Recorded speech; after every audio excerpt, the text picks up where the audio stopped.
You're listening to episode 342 of the Major Issues podcast, and just like a prayer, it seems like Marvel Jesus might actually save the MCU. It is the Deadpool and Wolverine episode of the Major Issues podcast, and it starts right now!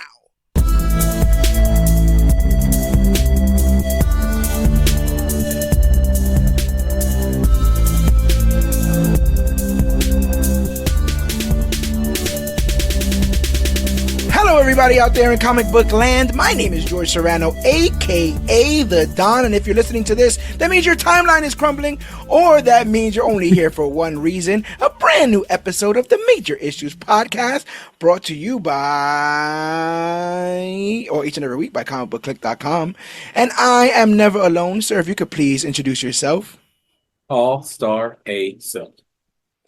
All-Star Asa is in the building, and Asa, I'm glad I got you here because ultimately I was, last week we were here talking about The Boys, and I wanted you to be on an episode that wasn't filled with so much profanity, blood, and sexual innuendos. So I've gotten you a part of this episode. I'm glad that you're here. But thanks for the invitation. But we're not alone. This is a love fest, baby. This is an absolute love fest. Other sir, if you could please introduce yourself. Yo, comic book land. It's your boy A-Rob, the Marvel God. A-Rob, the Marvel God, the astonishing, the magnificent, the downright uncanny, is back to talk all things Deadpool and Wolverine. It is the movie. The movie of the summer, it's the movie of the weekend. It's the movie that Marvel is using. I mean, this is one of the highly anticipated films Marvel has ever done, especially with their recent slew of films, all the news with Jonathan Majors, how people felt like they were oversaturating the market with the Disney Plus shows and some of that stuff being rushed and maybe not the prettiest. We were given this film, Deadpool and Wolverine, which was Deadpool's introduction into the MCU, similarly Wolverine's, and also closing the door for the X-Men Fox universe as a part of Marvel. This film had a lot of things to do. It had a lot of masters to serve. It had a lot of fans to please. But before we get into our full recap and review, I would like to ask you, gentlemen, starting with you, All-Star Asa, spoiler free, what did you think about Deadpool 3? It was such a fun movie. I mean, I guess in the same vein of 1 and 2, it did seem like they took away some of the more dirtiness we got out of 1 or 2. But I think the pivot to the MCU kind of makes sense if you want to keep some level of family oriented content. But all in all, I would go 8.5 out of 10. You know, I thoroughly enjoyed it. Cannot wait to see it again. Awesome stuff. A-Rob, you're up. What did you think about Deadpool and Wolverine, spoiler free? It's Deadpool. It's part of a perfect trilogy of God's perfect idiot. Like it's fun, it's self-aware, the violence, the choreography, the jokes, everything hit. It was a solid movie, definitely a staple. My staple, definitely in my top 10 favorite films of all time. Solid, yeah. Like I said, 8.5 out of 10. There were some things that I wanted more of. There were some things that could have been less of. But in the same vein, it's still the MCU, and Deadpool and Wolverine showed out for its first Deadpool's first outing in the MCU. They showed out. Yeah, I'd have to agree. I went in with moderate hopes just because of how everything's been going recently. There's comic book media coming out of everywhere, so I try to temper my expectations, but I ended up really, really liking this. This is the first time that I unironically thought about that statement that Martin Scorsese made about these things being like amusement parks or roller coasters or whatever, because that's what this felt like. It felt like just fun. There are a ton of things not wrong, a ton of holes you could poke in, like, let's say, the story. I've even heard people say that this is another example of Marvel's villain problem, because they don't necessarily make very strong villains. But I guess bringing in all my knowledge of these things kind of filled in the holes in whatever story that there were, because I didn't leave. The only thing that I left feeling a little bit incomplete was the ending. And that's because I wanted what I perceived was going to happen. And that happens with a lot of these expectations, right? What we want versus what we actually see. But I thought this was going to be an actual opening of the door, pushed into the MCU, close of the door kind of situation. Yeah, I guess that's the lightest spoiler I will give here before we get into full spoilers, is that Deadpool, neither Deadpool or Wolverine end up in the MCU Earth or timeline, the sacred timeline, if you will, when this ends. And that was the only thing I was a little bit, I raised my eyebrow towards. But again, this is such a fun ride.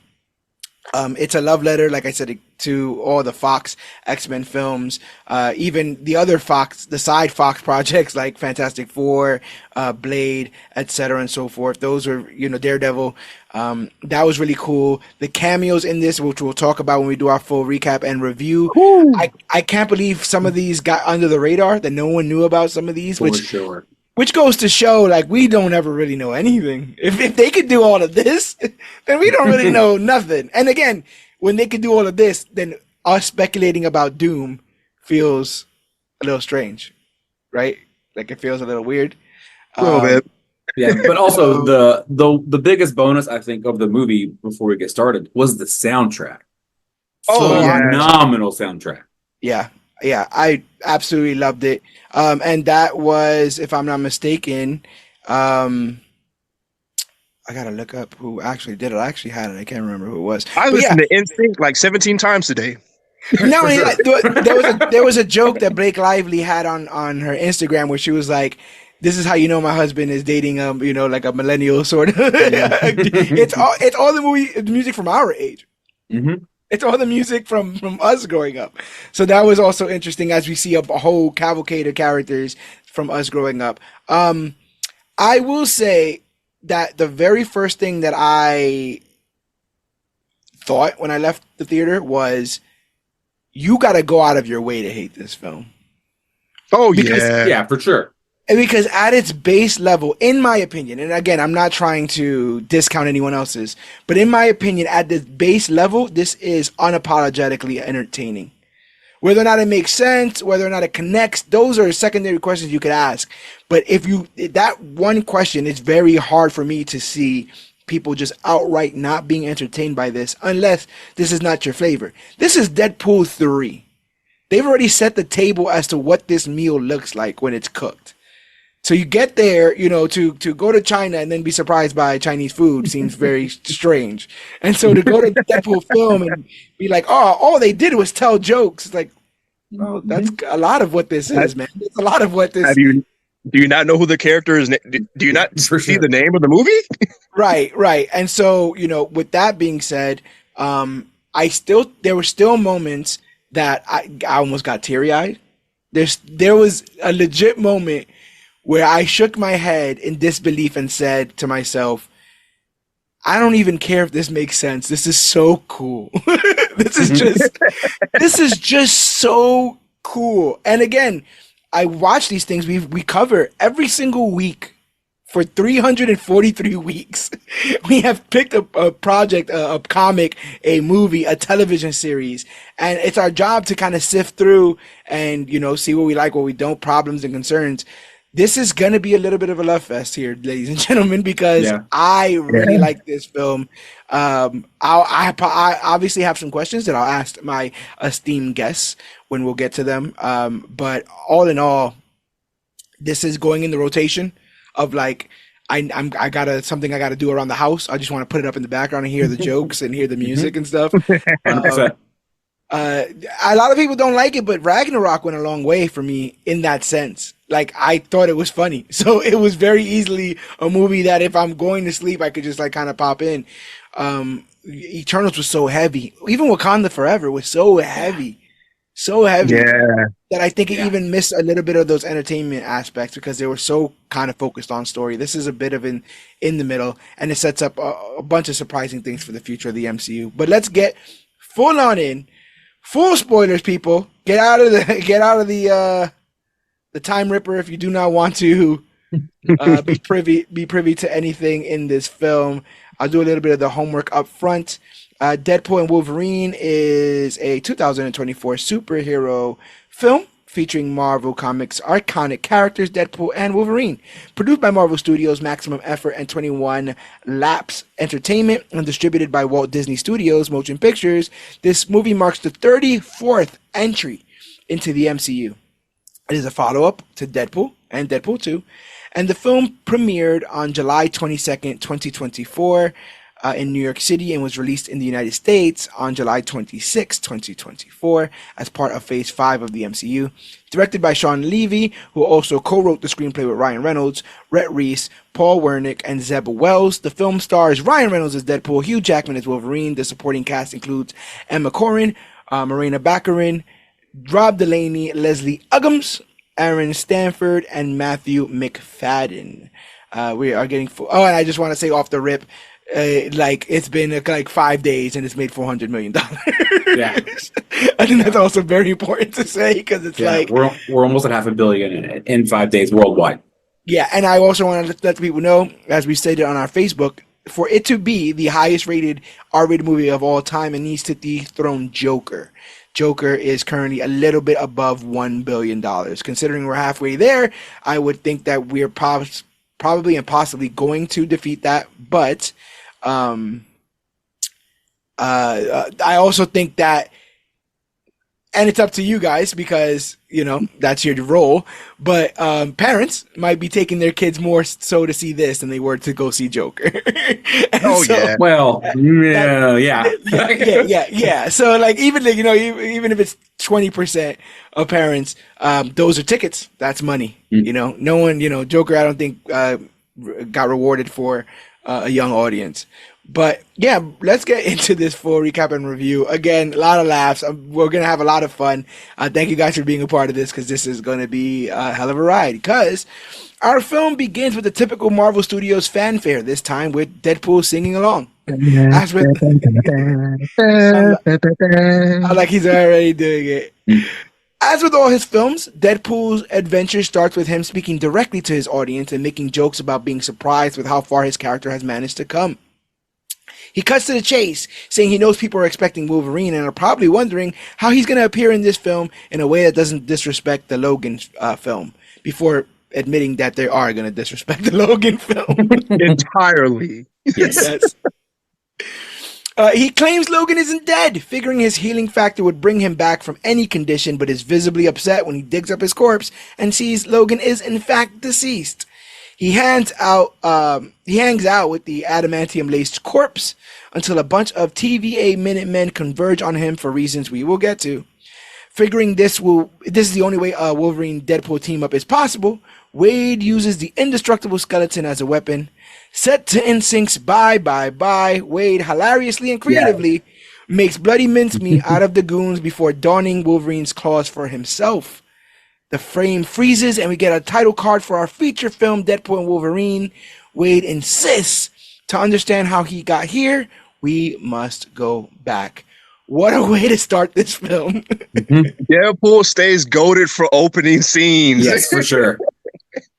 The pacing on these films is always very good, and it was the non-linear storytelling of one that made it, I feel like it went off in a clip. Because you get there, you get a whole action scene before you even know why, and then you kind of go into the slower parts of it. There's no really ramp up to the action scene. It's like we're almost rewarded every time they think that our attention is waning. They'll just throw an action scene at us. Yes. And peppered through, I thought it did incredible jobs with pacing. And I also was I kind of rolled my eyes a little bit. I'm like, he better not be alive in that grave. In my head, I'm just for sure. I'm like, I get it, healing factor, all that kind of stuff. But like the way we said bye to that man in that particular film, it better not just be as easy as digging him up. And also, if you can heal, like, would you just be like eternally suffocating in the dirt? Yeah, right. Because you can't die. You'd be choking on dirt, but you can't die. I'm assuming. I don't know exactly how this stuff works. What do you guys think of the song choice in Sync's Bye Bye Bye? Phenomenal. It made me appreciate the dance moves that I learned when I was 12, 11, something like that. Like, I almost argue there is no choreography as iconic. people were learning those moves in their living rooms, man. They were getting that thing done. And Ryan, I'm guessing it was Ryan underneath that mask, was definitely killing it with the dance moves there. But I also it was definitely a dance double, right? Because Ryan Reynolds cannot dance. Fun fact. Interesting. Well, what do you get the man who has it all? I guess you give him like some dance DVDs or something like that. Oh, and also, like, if you are any fan of anything Wolverine, you know that the adamantium is damn near indestructible. So the second he starts like looking at the skeleton, I'm like, oh, I thought he was just gonna like spin it around, like a helicopter. Yeah. But the individual bones with the credits in them, right? That was good on Marvel. Yeah. That was good editing, because in the trailer it was just a bunch of sticks Wade was using, but in actuality it was a skeleton. That's pretty funny. Yeah, he's killing people with fingertips. That's how dense adamantium is. He breaks the one rib and kicks it in the guy's face. Yeah. Yeah, he hits one guy in the junk, and then in slow motion, it's like stroking the bone that he used. Yes, God. That is ridiculous. But when he wears the claws and he stabs the one guy in, let's say the genitals, let's be nice, and the one guy, in the butt, he's going back and forth. It's a good time. He's like not stuck on purpose, so the person's looking at you, freak. He's like, no, hold on, give me a second. Another thing I wanted to say was that, and this is Ryan Reynolds, who's doing this, but I also love that they know the stuff we're gonna mark out for, so Deadpool marks out for it as well. Like, he adorns the claws, he put them on, he strapped them on, he knows how they work, and when he lets them out, he stops himself and it's like, because we're all like, is that how it feels? Is this what it feels like? Yeah, I love that. I love that. He knows when we're impressed. So that's really cool. So we have to go back to recognize why we're in this event. And basically, after the events of Deadpool 2, where Wade stole Cable's time travel device and got up to a bunch of hijinks, Wade basically decides to take a bet on himself. Using the device, he travels to the sacred timeline on Earth 616, and he interviews with Happy Hogan to be an Avenger. Now, initially, I was like, how meta is this? Is he at Disney? Like, right now, is he at the Marvel Studios lot in Disney? And when he's like, oh, the big man doesn't do this anymore, I'm like, is that Stan Lee? Is that Kevin Feige? Like, who are we talking about here? I wasn't 100% sure whether or not he was playing Happy until he said that he was the driver. And I was like, oh, yeah, he was the head of security, the forehead of security. Now that you say that, who is the big man that they say that Happy was referring to? Because Tony's dead. Well, it was 2018. This would have been before Tony. Yeah. Oh, this is 2018. That's right. Yeah, it was right before. Okay. Yeah. So right before Infinity War, basically. Yes. I think that headquarters would have been full had it been any couple years before, but Civil War severs the team. Right. And then in Homecoming, they clear it out. Yeah. So like they're dealing with, quite frankly, a skeleton crew or an adamantium skeleton crew over there at Avengers headquarters. But he confesses that he needs to be an Avenger to matter and to make a difference. But Happy senses that his desperation means that his heart isn't in the right place. He lets Wade down gently before giving him some advice. This rejection absolutely demoralizes and discourages Wade, who goes back to his timeline and hangs up his Deadpool suit for good. This is part of that heart that people say that this film doesn't have.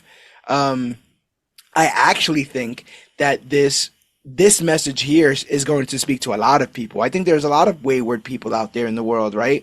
Who may not know what their actual purpose is, who may not feel like they matter, who may not feel like they have a role, that they're anchored to this timeline, so to speak. And Deadpool as the silliest character, presented, the fact that he still wants to matter, the fact that he still's looking for his meaning. I think we're all kind of looking for the meaning of life, or at least the meaning for fulfillment at the end of the day.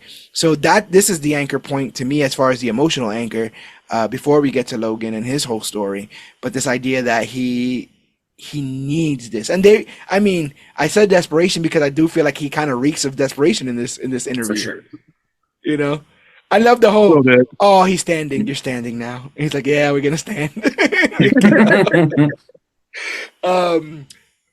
He was also masturbating.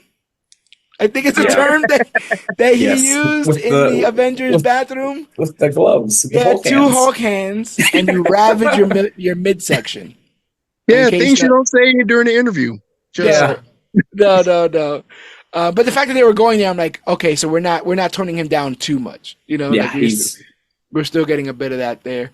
And again, in 2018, given everything that we were just talking about with the Avengers, they were in no way, shape, or form ready to recruit, especially this guy.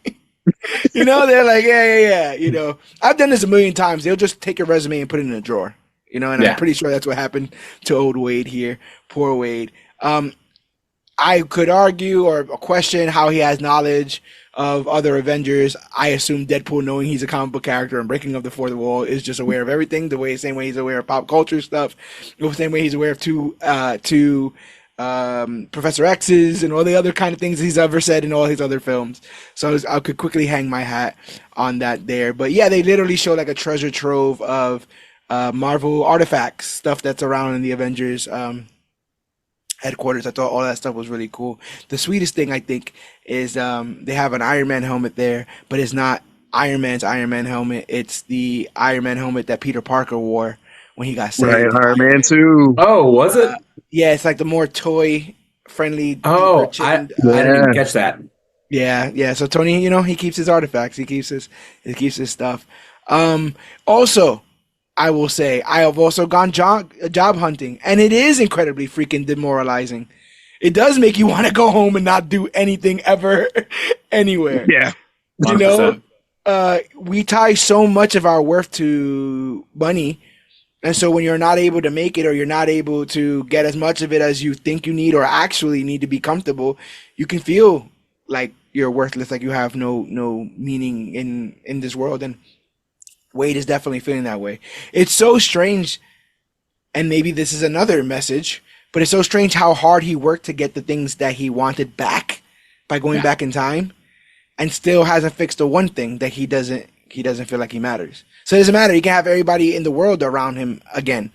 If he doesn't fix that one thing in him, he'll never be happy. Which, message, people.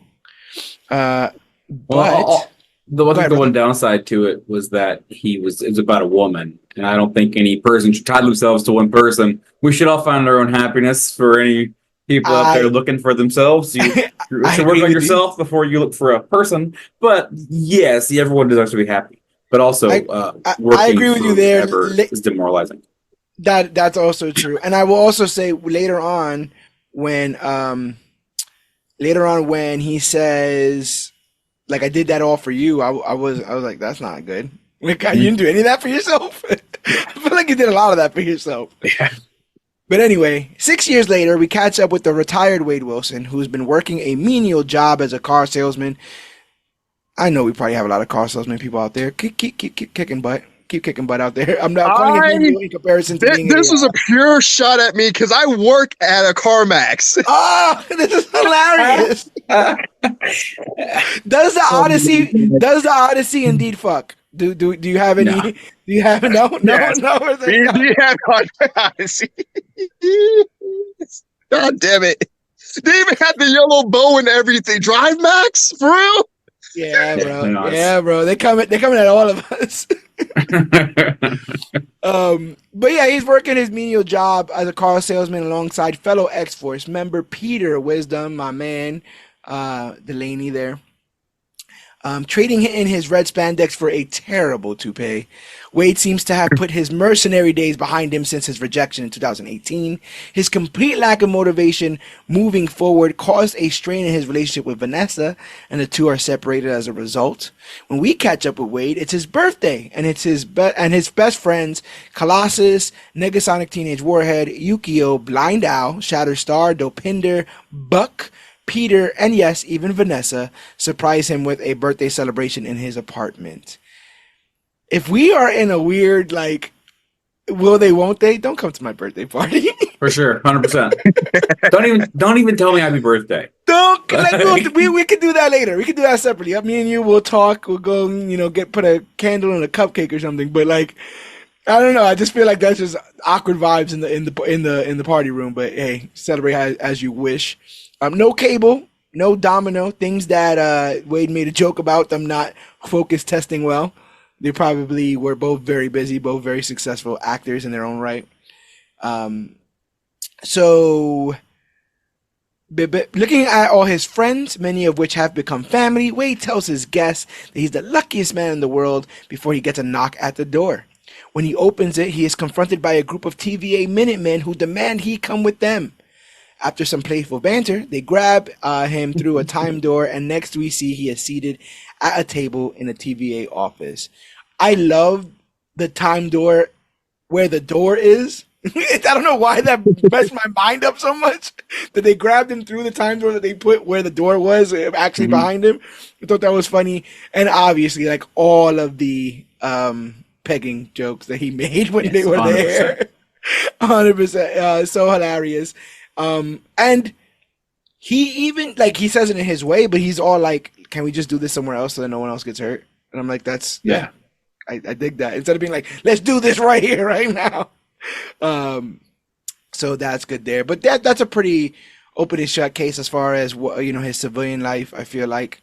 Let's get into the TVA a bit. On the other side of that table is Mr. I'm giving this guy titles he don't deserve. Mr. Paradox of the Time Variance Authority, and he has a proposition for Wade. He tells him that he is special, and although he's been rejected by the Avengers on Earth 616, Paradox can make it so he joins them on that timeline. He explains that he's specifically in charge of Deadpool's timeline, and the death of Logan in the events of the Logan film make it so that his universe doesn't have what they call an anchor being, which means that their timeline is going to start to unravel. Wade is stoked at the possibility of leaving his Fox universe behind for the shiny Disney universe he has heard so much about, and even gets a makeover when he gets an MCU-approved suit. I loved all the weird zoom-ins. All the balls. All the stuff. All the blood slabs. all the groping. And then, like, the first thing he says when he comes out, he's like, yeah, your tailor may be a predator. Or something like that. The idea that this guy's just doing this to everybody, it's terrible, absolutely terrible. And also, I damn near died when he headbutted the camera. When he's just like, suck it, Fox. I'm going to Disneyland. Yeah. Oh, so good. So good. So good. So his excitement wanes when he's told that he is the only person allowed into the MCU, which I thought was meta as hell too. I was like, are they really gonna do this? Like, where it's like, no, you can't bring nobody else, but Ryan Reynolds, you're good. Meaning that everyone he knows in his OG universe will die, with the universe dying alongside it. Paradox makes his motives clear. He wishes to prune universes like Wade with a device called the Time Ripper to show his higher-ups at the TVA that the TVA can and should be more efficient. Guy's working too hard. This middle management. Yeah. This is Michael McFadden. Is it Michael McFadden? He's in Succession. He does a great job in that. If you guys haven't seen it, he is great. I love that later on he gets like a little bit of like flair to him. Like he's like digging his evil persona a little bit too much. And he's like, I will be its mercy killer. And Deadpool's like looking at him like, bro, you're right. But with the fate of his universe at hand, Wade makes his choice, steals Paradox's temp pad before punching him in the nose and escaping through a time door. All right, guys, what do you think about all of this TVA talk? We get a bit of a PowerPoint presentation of the Avengers in this, and quite frankly, top 3 favorite moments of this film for me, what's pictured behind me, a quick glimpse at the future where Deadpool is seemingly being held by a crying Thor. And he looks like he's on the brink of death. None of which is explained to Wade, and it's something that sticks in his craw so much he will bring it up 4, 5, 6, 7, 8 more times. I think at one point he wakes up going, "Thor, God of Thunder," or something. Yeah, I like how they constantly reference the one guy, or he's just like, "Oh, that's how he looked at me," and he's like, "I'm calling HR. Is your wife working in HR?" That was. And then when he falls through, he grabs his cup that says "I heart me." Yeah, and I appreciated the random emergence of the cup throughout. That has no real point. No, and I also like that he's using a little bit more slang, like a little bit more Gen Z slang, because he says that guy was willing to risk it all, which is a very a meme worthy line that we use for that kind of stuff. I thought that was hilarious. And what I will also say is that I like the little gold on his suit. It's a little, just very little touches, but I like the gold on his suit. And later on, as you can see, if you're watching on the video of A-Rob's screen, they very lightly put 3 scratches on one of his eyes. So you can know that this is the Deadpool 3 Deadpool. See that right there? Or 2? I think it's 3, but yeah, he's got some scratches right there on his lens there, and that's how he'll be rocking for the rest of the film. So I thought that was cool. What do you think, A-Rob, of them busting into TV? Oh, one more thing I want to say. I like that to a Fox character, a MCU character like Paradox seems like a hoity-toity. Because he's like the greatest timeline. Like, don't you want to leave your timeline and go and join the greatest, the sacred time? And like, as he's saying this, I'm actively thinking to myself, well, I mean, Deadpool's timeline's not terrible. There's still kind of stuff going on there. What do you think about all that, A-Rob? I appreciate the lore that they added to the MCU, the anchor beings. They're just I like the mythos. I like they keep world building in every movie. They keep adding more to the lore of Marvel. And it made me ask the question, what was the sacred timelines or 616's universe sacred, like their anchor being? I'm throwing my hat and saying it was Wanda. Interesting. I'm gonna say it's Luis. No, I'm messing with you. Maybe Madison. Madison. Madison. Madison. Was it with 2 Y's, but not where you think? 1 Y and 2 N's or something like that? Yeah. But it doesn't go where you think. Not where you think. She will give us some moments, like. That's what I'm saying. She is the anchor being, bro. She is the anchor being. But no, I do wonder what ours is, because they're setting the table for that. But also, get ready to keep eating, because that means they're setting the table for the multiverse of Marvel characters. It's been long rumored that possibly joining Secret Wars are characters like Tobey Maguire's Spider-Man. It would behoove them to say things like, that is the anchor being for that universe. So forth. So we could be seeing some very cool multiversal. Bring Captain Carter in. I know Peggy Carter's dead. Bring Captain Carter. Oh, they killed Captain Carter too. Oh my God!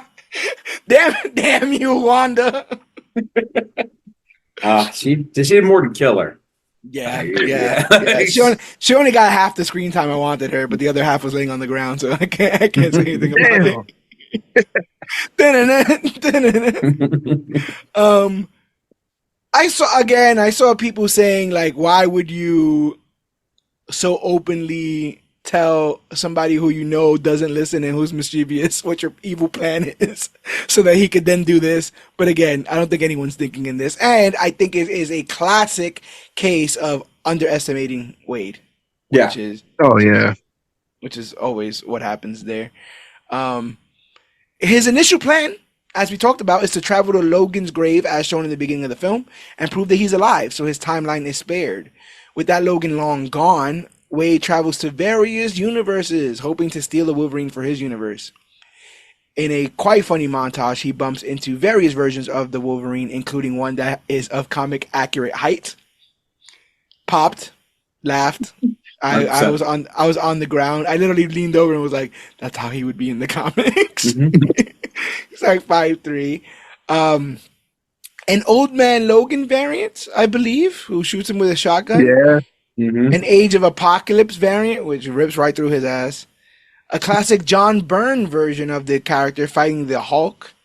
I also thought it was kind of interesting. I don't know why I thought it would be like a generic Hulk. I was kind of interested that it was Mark Ruffalo's Hulk. I don't know why. Yeah. I don't know why I thought it would be a little bit more generic, but you know, it is what it is. It was a fun cameo. Totally. Didn't matter whatsoever. A little taste of what's going to happen in the future. Yeah, and the thing is, like, his mind goes where ours does because he's a fan. So he sees the brown suit and he goes, "Wait, didn't you fight the Hulk?" And then we get the Hulk reveal. So that's really good. The infamous Patch Wolverine, a crucified Wolverine from Uncanny X-Men 251, and the Calverine. Henry Cavill as Wolverine. Man, he was huge. He was so big. He was so big. And he did the bub. He got the words right. He almost looked like he cocked his fist like he did in Mission Impossible when he literally did. Literally out of the thing, like the and then the punch. That's hilarious. Yeah, so he cocks his hands. But I always gotta love the joke. He's like, "We'll treat you better than that shit box across the street did." And I'm like, yeah, they might, bro. They might. I forgot how many projects Henry Cavill noped out of because he thought he was gonna keep playing Superman post Black Adam. And then none of them. So the fact that they got him for this, I thought was really good. And the fact that they kept it secret all this time, I thought was 100% really interesting. All the cameos that were kept secret on this were like, it's just crazy to think about how much that had happened. And there was, we saw a few leaks here and there, but half the leaks I saw didn't even come true. Or at least they weren't in the movie, I guess is a better way. And the thing is, like, this stuff here lasts 5 minutes.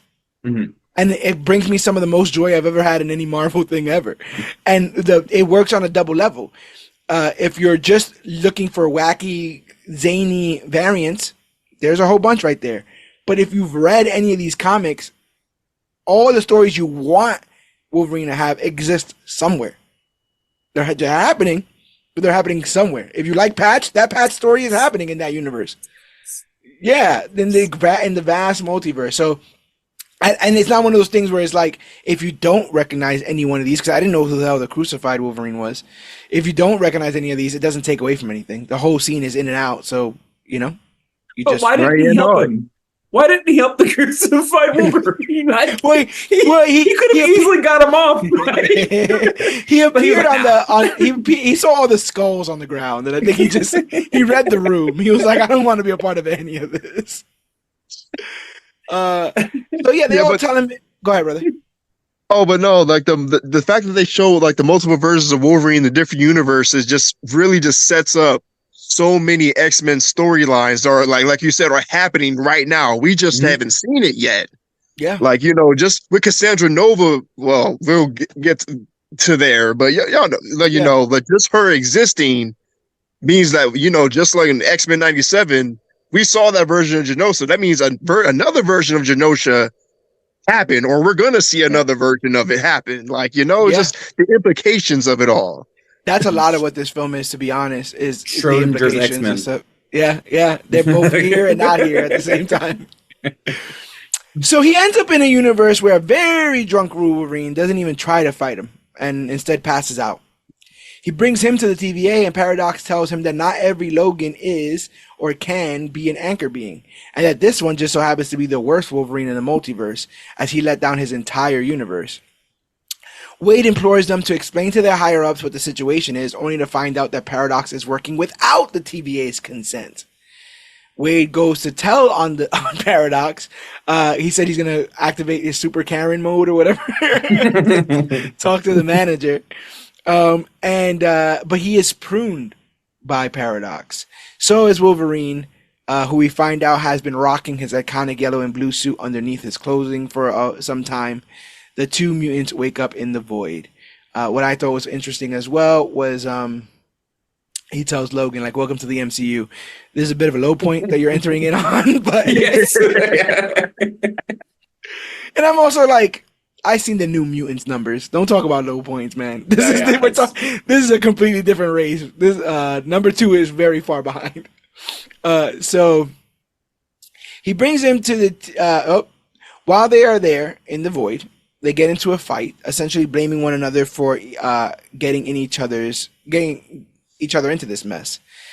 They have some creative choreography. I don't know if there's much to say about this initial fight here. A lot of stabbing. Wolverine does the same attack that Joe Flash Maggiano does, right? Yeah, Flash Thompson. Like the swipe, weave. Yeah. They took a little bit of choreography from Spider-Man in that moment. I'm trying to think. Oh, the dog run. Him running like a dog. Oh, yeah. That was pretty cool. Yeah, that was pretty awesome. I was like, wow, they really going full, like he's Wolverine. All right. Yeah. And the thing is that it felt like he was also someone on a short fuse, which is what I've gathered in almost everything else but the X-Men films. X-Men film, he's always kind of chill until Jean dies, and then he'll flip out. But this, he's like irritable. He's just so pissed at everything. He's so irritable. He's so grumpy. And in this moment where he's running like a dog, you're just thinking to yourself, oh, he's not thinking of it. There's nothing around them. They're in the void. And they're still going to stab each other to death. Yeah. Because that's what he feels like doing here in this moment. What else are you going to do? Yeah. So that was hilarious. But their fight is eventually interrupted when a stern voice warns them that they shouldn't be fighting one another. The voice comes from a cloaked figure who reveals himself to be Chris Evans. And Deadpool marks out over the idea of being joined by Captain America himself. Now, right. I will say, I sussed this out. I'm like, there's no Cap in the void. What do you? All Caps should be anchor beings. Damn it! So I'm looking. I'm looking. He's got a beard. Hair's a bit longer, a bit darker. It was until he cussed. I was like, maybe we're getting it, and then he cussed, and I'm like, oh wait. I actually put that in here because I think that's a hell of a clue. A roving band of post-apocalyptic vehicles arrive, each carrying a face from X-Men's past. We see Toad, Pyro, eventually Sabretooth from 2000's X-Men, and our friendly stranger tells them off in a foul-mouthed way. More foul-mouthed than Steve Rogers ever would. Bit of a clue there. Still thinking he's teaming with Captain America, Wade eagerly awaits the classic Avengers Assemble catchphrase, only to be shocked when our stranger says, "Flame on." And I smiled, and I'm like, Johnny's back. Look at Johnny over there. The Johnny that screwed Maria Menounos in a hot tub, I think, in one of those movies. I'm like, that's how he got pruned. That makes sense. You know what I'm saying? He got. So we got Johnny here, and he reveals himself to be the Human Torch from the ill-fated 2005 Fantastic Four franchise. He tries to attack Pyro with his flames, but Pyro just drains him of his firepower. I'm like, wow, these two never fought because this is a terrible plan. Yeah. Right? Well, really, I have to think about that. Like, wow, if Pyro, a person who can turn into flames versus a person who can manipulate flames. Yeah. It's kind of like Wolverine fighting Magneto. Yeah. He just put his ass out. Yeah. He put his ass out, but he put his ass out at 30 feet into the air because, he takes all his firepower and he falls from the sky in a painful fashion. I thought he was dead. I'm pretty happy. Right, just the way he landed. Too. Like, damn. Yeah. These Fantastic Four members in multiverse movies, man, they don't last very long. Logan and Sabretooth have a 5-second fight that sees Logan decapitate his multiversal brother.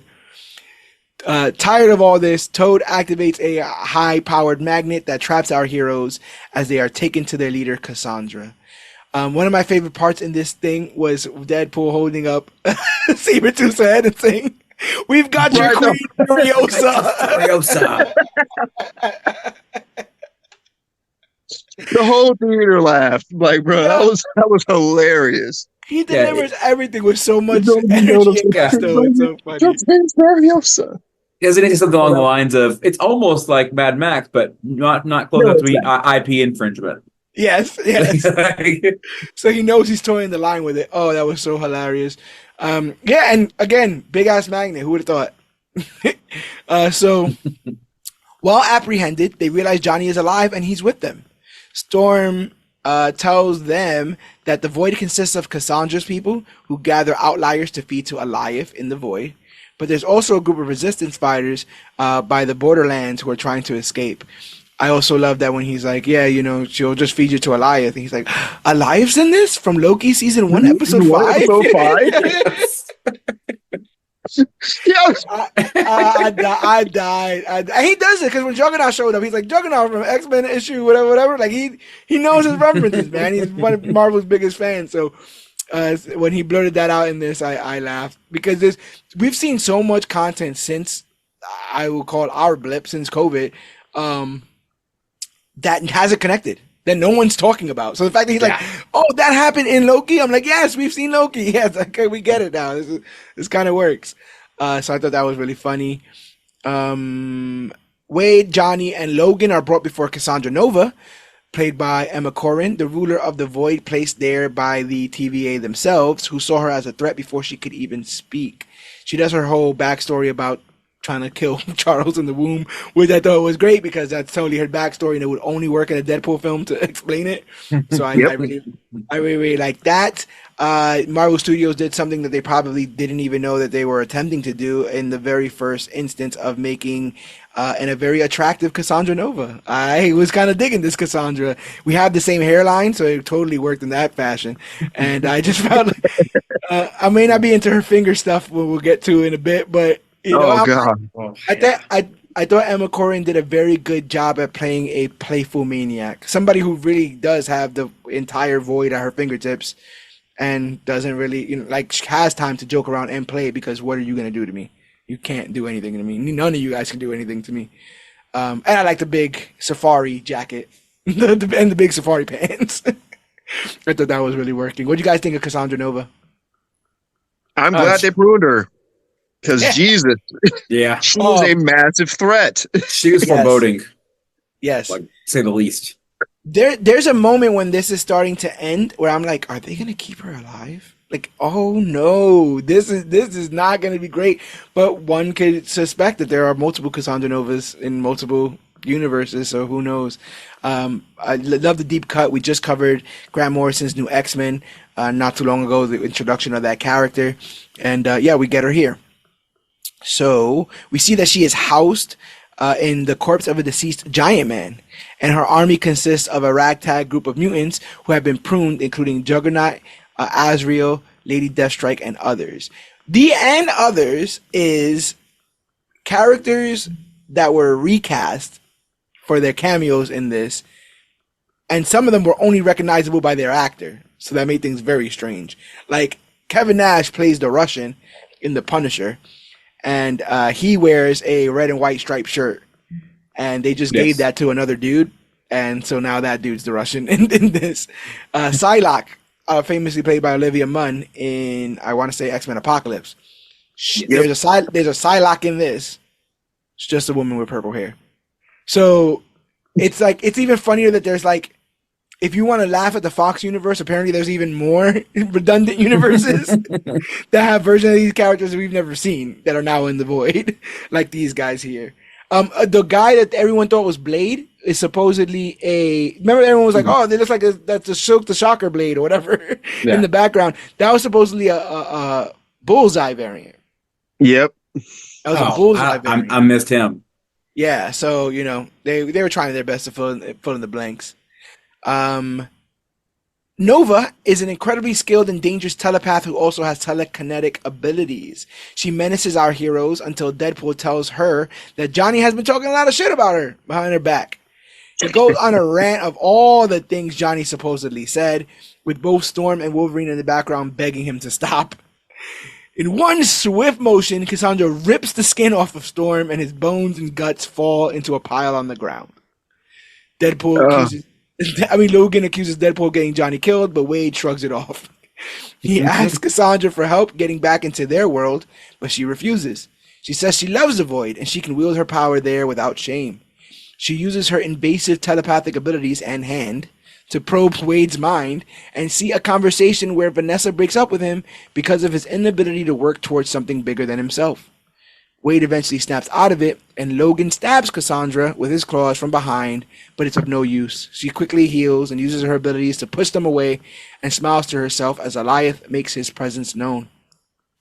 Leaving them behind to be food for him, Cassandra watches as they escape, using what I thought was a sentinel leg to fly away. People are saying this is the leg of the Ironmonger, but I'm not 100% sure. No, it was definitely a sentinel leg. Yeah, it was a sentinel leg, right? Yeah, I thought so too, but I'm not willing to go to. I'm not going to go down that hill. Bring up the list.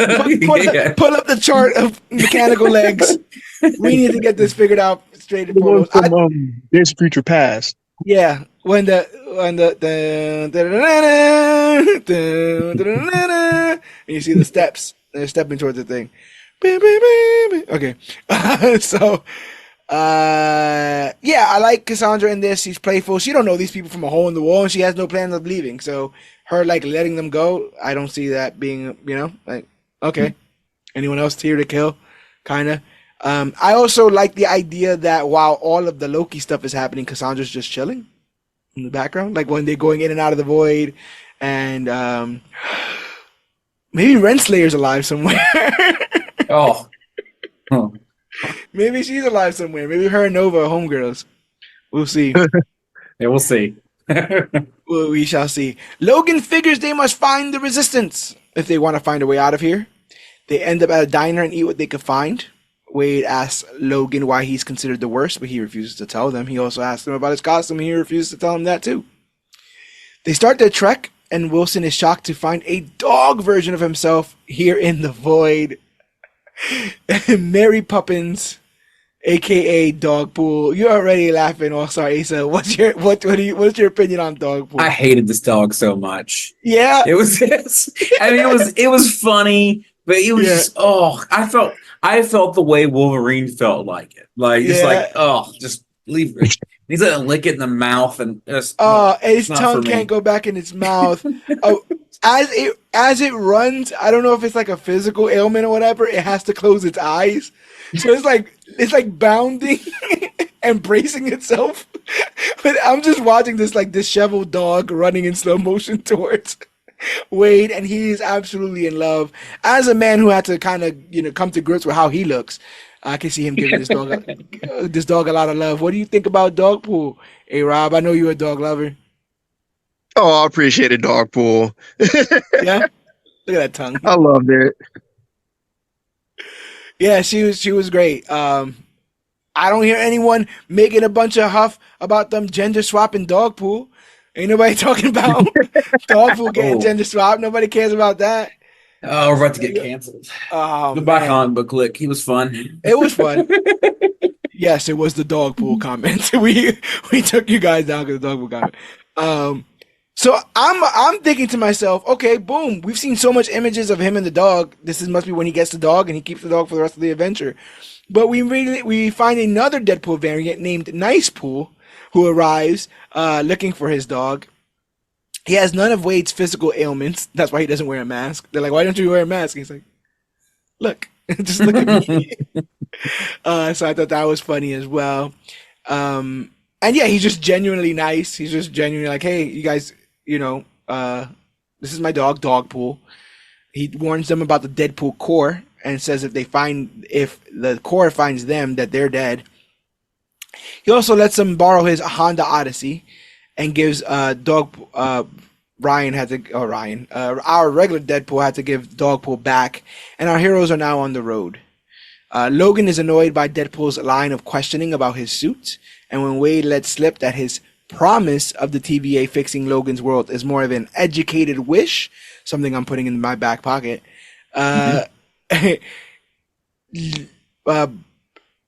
Logan proceeds to rip him apart verbally, which causes a fight between the two. Putting a pin in this, boy, does Hugh Jackman deliver those lines well in this moment. It's venom. It's just, he spit. So good. I felt genuinely bad for Wade. I was like, no, damn. for sure. Yeah, how the music goes silent and he goes, I'm gonna fight you now. Like that was it. Like that's all you can do there. Like, What's interesting, and this is the only way you could do this character, and they're learning it with Spider-Man as well. They make Deadpool's eyes expressive. Mhm. He's not just wearing a static thing. You can see the muscles in his eyebrows and stuff raise when they move. So as he's being talked to, he puts on a sad face, like as he's just being reamed out in this moment.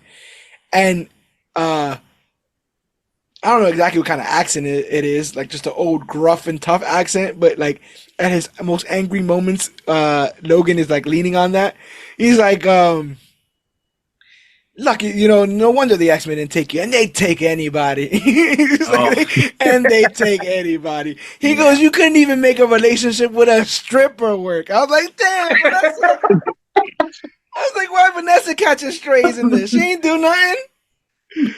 Oh, I was like, all that stuff. He's like, you don't matter, you'll never matter, and all this kind of stuff. And then, he goes, I'm gonna fight you now. And in my mind, I'm like, that's not what we need. And then in my mind, I'm like, that's what Wade needs right now. Mm-hmm. Wade don't care. Again, violence. It's the same logic as when they first fought in the Void. Like, it doesn't matter that this will solve nothing. This is what he wants to do right now, and thus he will.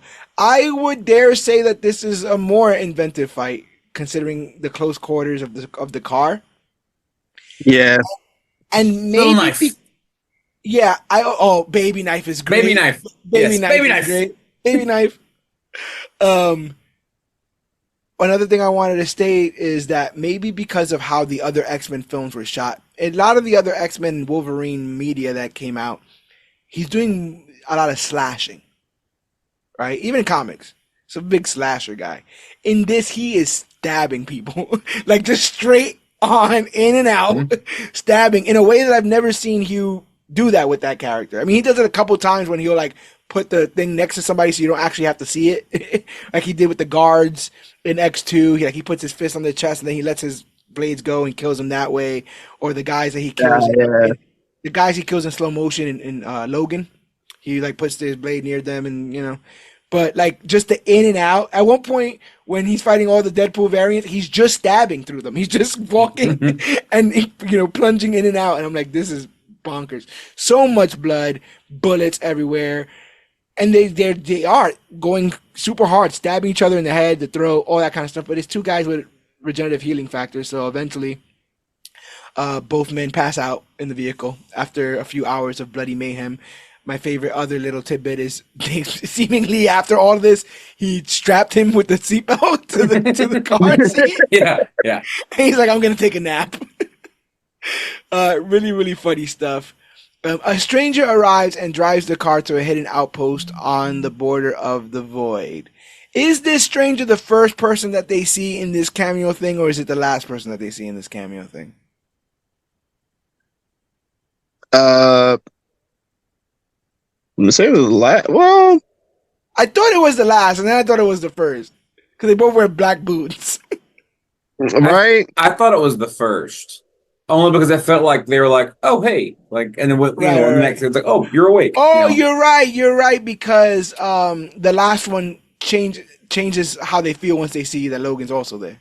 Yeah. Because they have ties to him. Okay, yeah, that makes a lot of sense. So, they wake up and they realize that they have been brought there, but they are not alone.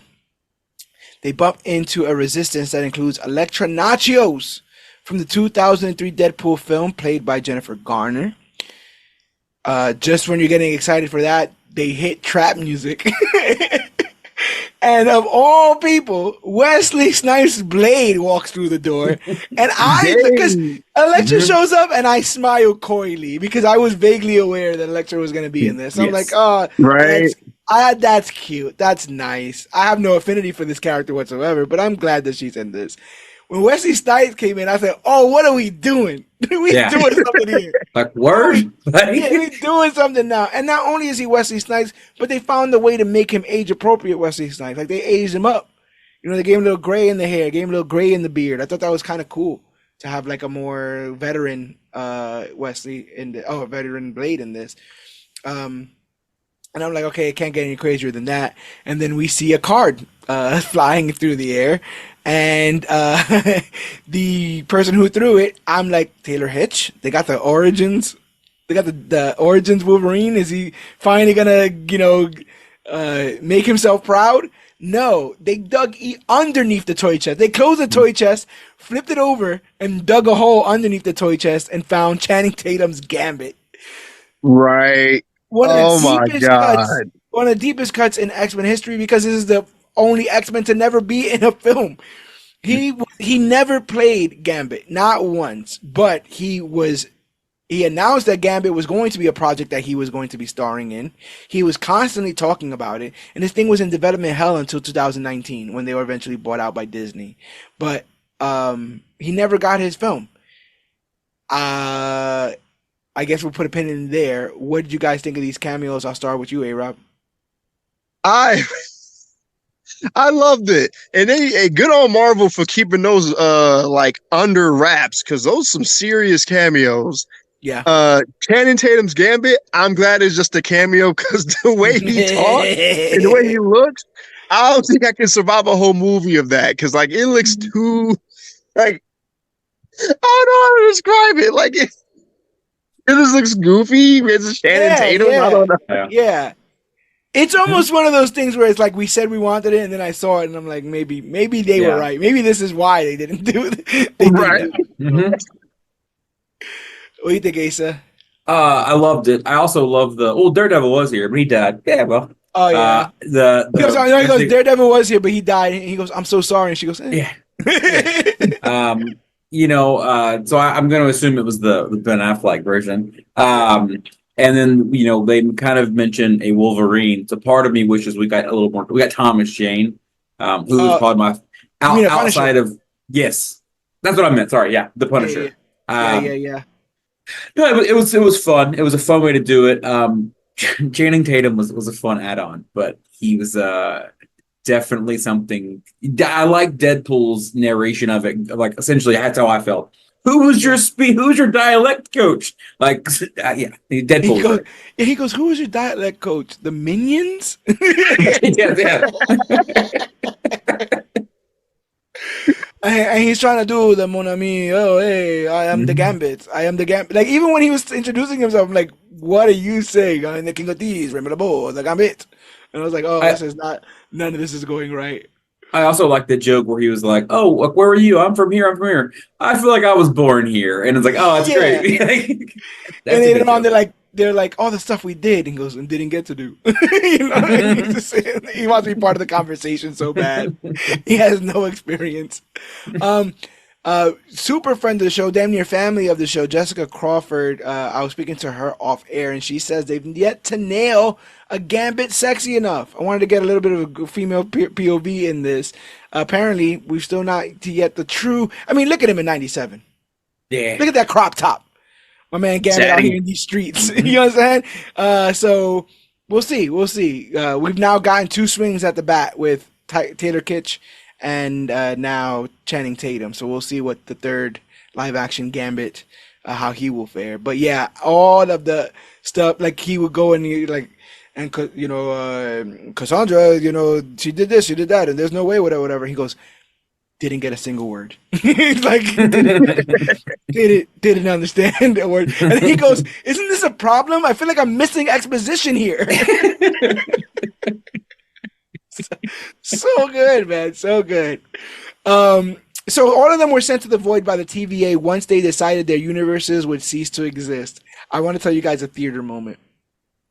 Sitting in the theater. And they say this line. And I didn't think about it until somebody exclaimed the way that they did. But like all of this is like super meta. Like the erasure of these universes is Disney, is Fox. Mm-hmm. Right? And like at one point Blade's like, yeah, someone just up and decided that my universe deserves to get erased without even me being able to put up a fight. And someone in the theater went, And I was like, wow, we got like people like, yeah, preach. Testify, yo, he right. And I was like, oh, they're now drumming up fandom for this failed universe, like right here in this moment. people are reminiscing and going back and being like, no, yeah, they should have been able to fight. Damn, it sucks that they erased that universe. I'm like, this is Pro Wrestling 101. Like, you're building up your baby faces. You're building up the team that you want people to defend. I thought that was so cool. And again, so meta, and they are going to get to fight one more time for their universes. So super cool. Wade asked for a team up, but Logan let slip that Wade got Johnny killed. We realized that Johnny was a member of this resistance team that also included, according to them, Punisher and Quicksilver. I'm guessing that's Evan Peters is Quicksilver, which makes sense why he couldn't show up in WandaVision. We only got a boner instead. But not even the good kind either. But they yeah, I love that whole thing. It's like, this is not what Johnny would have wanted. You knew Johnny? Yeah. He knew Johnny. And he's taking the drink. And even Remy about like, hey, you may not know, we might be in the void, but there's still manners. You ask before you take a drink. And he's like, yeah, screw yourself. And he starts to drink and he just quickly throws that card and blows up the bottle. I was like, okay, I thought that was cool. Your accent is absolutely terrible, but I thought that card throwing was pretty badass. So at first they decide that Cassandra is too powerful to take on. The Resistance does. But realizing that Wade and Logan managed to go to her lair and survive, it's decided that they will try one last time. Their plan, steal Juggernaut's helmet, place it on Cassandra, neutralizing her powers, and force her to send Deadpool and Wolverine to the TVA. Deadpool gives a rousing speech, and Blade, Elektra, and Gambit are on board. I was just thinking about the speech because, it's just like, hey, we'll all do it, whatever. Are you guys ready? And then Gambit says something like, I was ready since the day I bust out of my father's nut or something like that. yeah. Deadpool's like, what? He goes, no, I'm just assuming that since I shot out that sperm, I was ready. Yeah. I'm like, oh, we'll use Magneto's helmet. Oh, yeah. She killed him. Where's the helmet? And she burned it. He's like, damn it. Like, damn. He's like, damn it. All his plans. And he's like, why would they cheapen out now?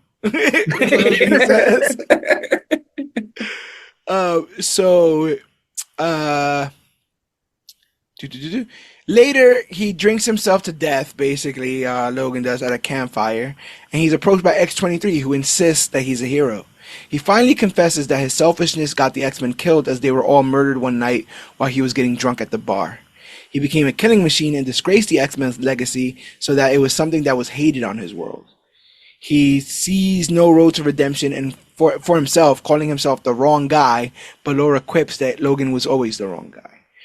This is the only part that felt a little weak to me, only because we've seen what some terrible variants have done.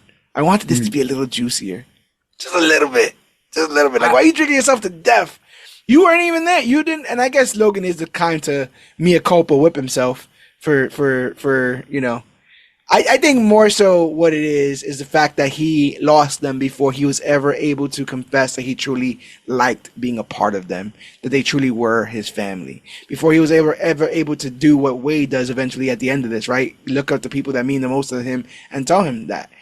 He says that Storm and Cyclops and all of them always wanted him to rock the yellow and blue, but he didn't because he was too proud to sort of act as if he was part of the team. And that I feel like he's whipping himself more for than not being there when the pizza got there and thus it didn't get delivered kind of stuff. I don't know. That was my little hang up, but what do you guys think? I was, if there's a Wastelanders podcast where they kind of riff off of Old Man Logan a little bit, where essentially where they kind of essentially he gets hypnotized by Mysterio to think everyone is a villain, and he essentially slaughters them all. Yep. I thought that was the Logan we were getting, the one that had just slaughtered everybody and was was it V-Day or Villain Day or whatever. Yeah. That's who I thought we were getting, and I'm like, oh, that's a kind of a darker way to go if we're really going to venture that route. But yeah, and that would already be a remix on what happened in Logan, because Logan, everyone thought that was the same sort of, because that's what the Old Man Logan story is Logan accidentally killing all the X-Men because of Mysterio. Instead, they make it Xavier killing all the X-Men because of his psychic seizures. A-Rob, what do you think about this backstory for Old Man Logan?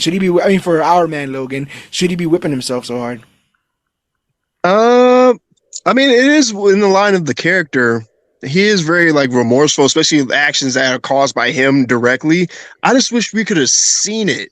They always tease this, like y'all just said, like they died like something mysteriously in this universe. They died like this. Can we see it?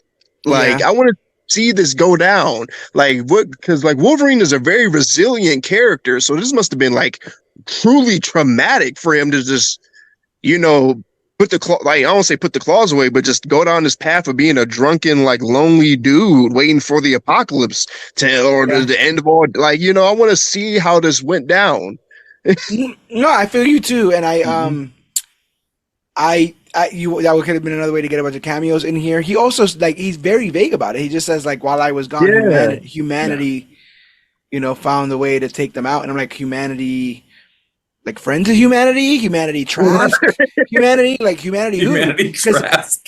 But I'm saying like I don't think there's a bunch of like guys with pitchforks and torches going to the X Mansion and right, because I'm like Jean Grey, Storm. Yeah, but they're not shooting to kill either. Like the X-Men, I mean, even like I don't think the X-Men are shooting to kill. Like they're probably subduing, and eventually you'll get overpowered. Eventually, go to the basketball court, get in the X jet, and get the hell out of here. Get the hell out of Dodge. Also, Wastelanders, phenomenal podcast story, guys. When you're done here, go listen to that. It's like 4 seasons. It's really good. Check out Wastelanders, people. Expanding. They don't sponsor us, but they should. We'll get on their podcast. We will get on their podcast. Yeah. Gotta get a temp out, bro. One step at a time. So we find out that Pyro is a mole for Paradox at the TVA, and he gives him a new job: kill Cassie Nova before Logan and Wolverine can. Oh, those are the same person. Before Logan and Wade can use her to come back. He is close to the Time Ripper being completed, so he just needs to buy time until he can prune the entire universe. Wade and his Anarchy Avengers arrive in style, and even Logan joins in on the fight. They made that feel like it was a reveal. I don't really feel like that was a reveal, right? When he came out of the trunk, he was the last one. Was it someone riding in the back? That was it. He was going in the trunk. Oh no, I mean, was it? And like whenever they show them riding, it looks like Blade sitting in the back. Blade comes out the top with the bazooka. Okay, which Punisher is that? Oh, we got to kind of talk about that a little bit, right? You said Punisher. Which Punisher? And they didn't never say that. They never allude to which one, but they make an offhanded comment that there's only been one Blade and there's only gonna be one Blade. Hey, Rob, how should I look into this comment? Was this comment made pre or post all of this development hell that's been going on with Mahershala Ali's Blade? I think it was cheeky. It was real cheeky, especially how Wade just looked at the camera and just, for now. For now. Yeah. I was like, because if it keeps going this way, he is going to be the only Blade. If we keep getting new writers and new directors and new start dates, and we fired this guy, we fired that guy, we're only going to have Wesley Snipes' Blade. So I'm calling it now. Doctor Strange 3 is going to be Midnight Suns when we're going to get it. We're going to get Blade as an emergence. I hope we get. I hope we get Werewolf by Night too. I like that guy, and I feel like he hasn't been around. Sure. He hasn't been around too often. He's somewhere. Yeah, he is. So Wade and did that. They face off against Nova's army in impressive style, each character getting a chance to shine, and Logan and Wade go to talk to Cassandra herself. Got a ton to talk about here. Not Little George. I know who Little George is. George here, sitting in the theater, kind of got choked up. It's a very silly little moment, but I got choked up when Daphne pulled out the sunglasses. When she pulled out the sunglasses, she put them on. That was the moment where I shook my head and go, like, how does she have them? How does she still have them? Yeah. How she's been carrying them? Like, none of that mattered. Absolutely none of that mattered. She put on the glasses. She was there next to Logan with her claws out, and I go, rule of cool. You guys, that's the rule. You guys passed the rule. The rule is just to be cool, and you guys are cool as hell. So you totally got that. And then when Gambit gets his moment, it's a badass moment. Him sticking a bunch of cards on people and walking away, and then boom, and then them going off. I was like, this is fucking. Yo, that whole fight scene, the choreography was on point, showcasing their powers. Gambit is deadly. Holy hell. Like, the cartoons don't do his power justice, apparently. He kind of feels overpowered, if I'm being honest. Like, kinetic energy.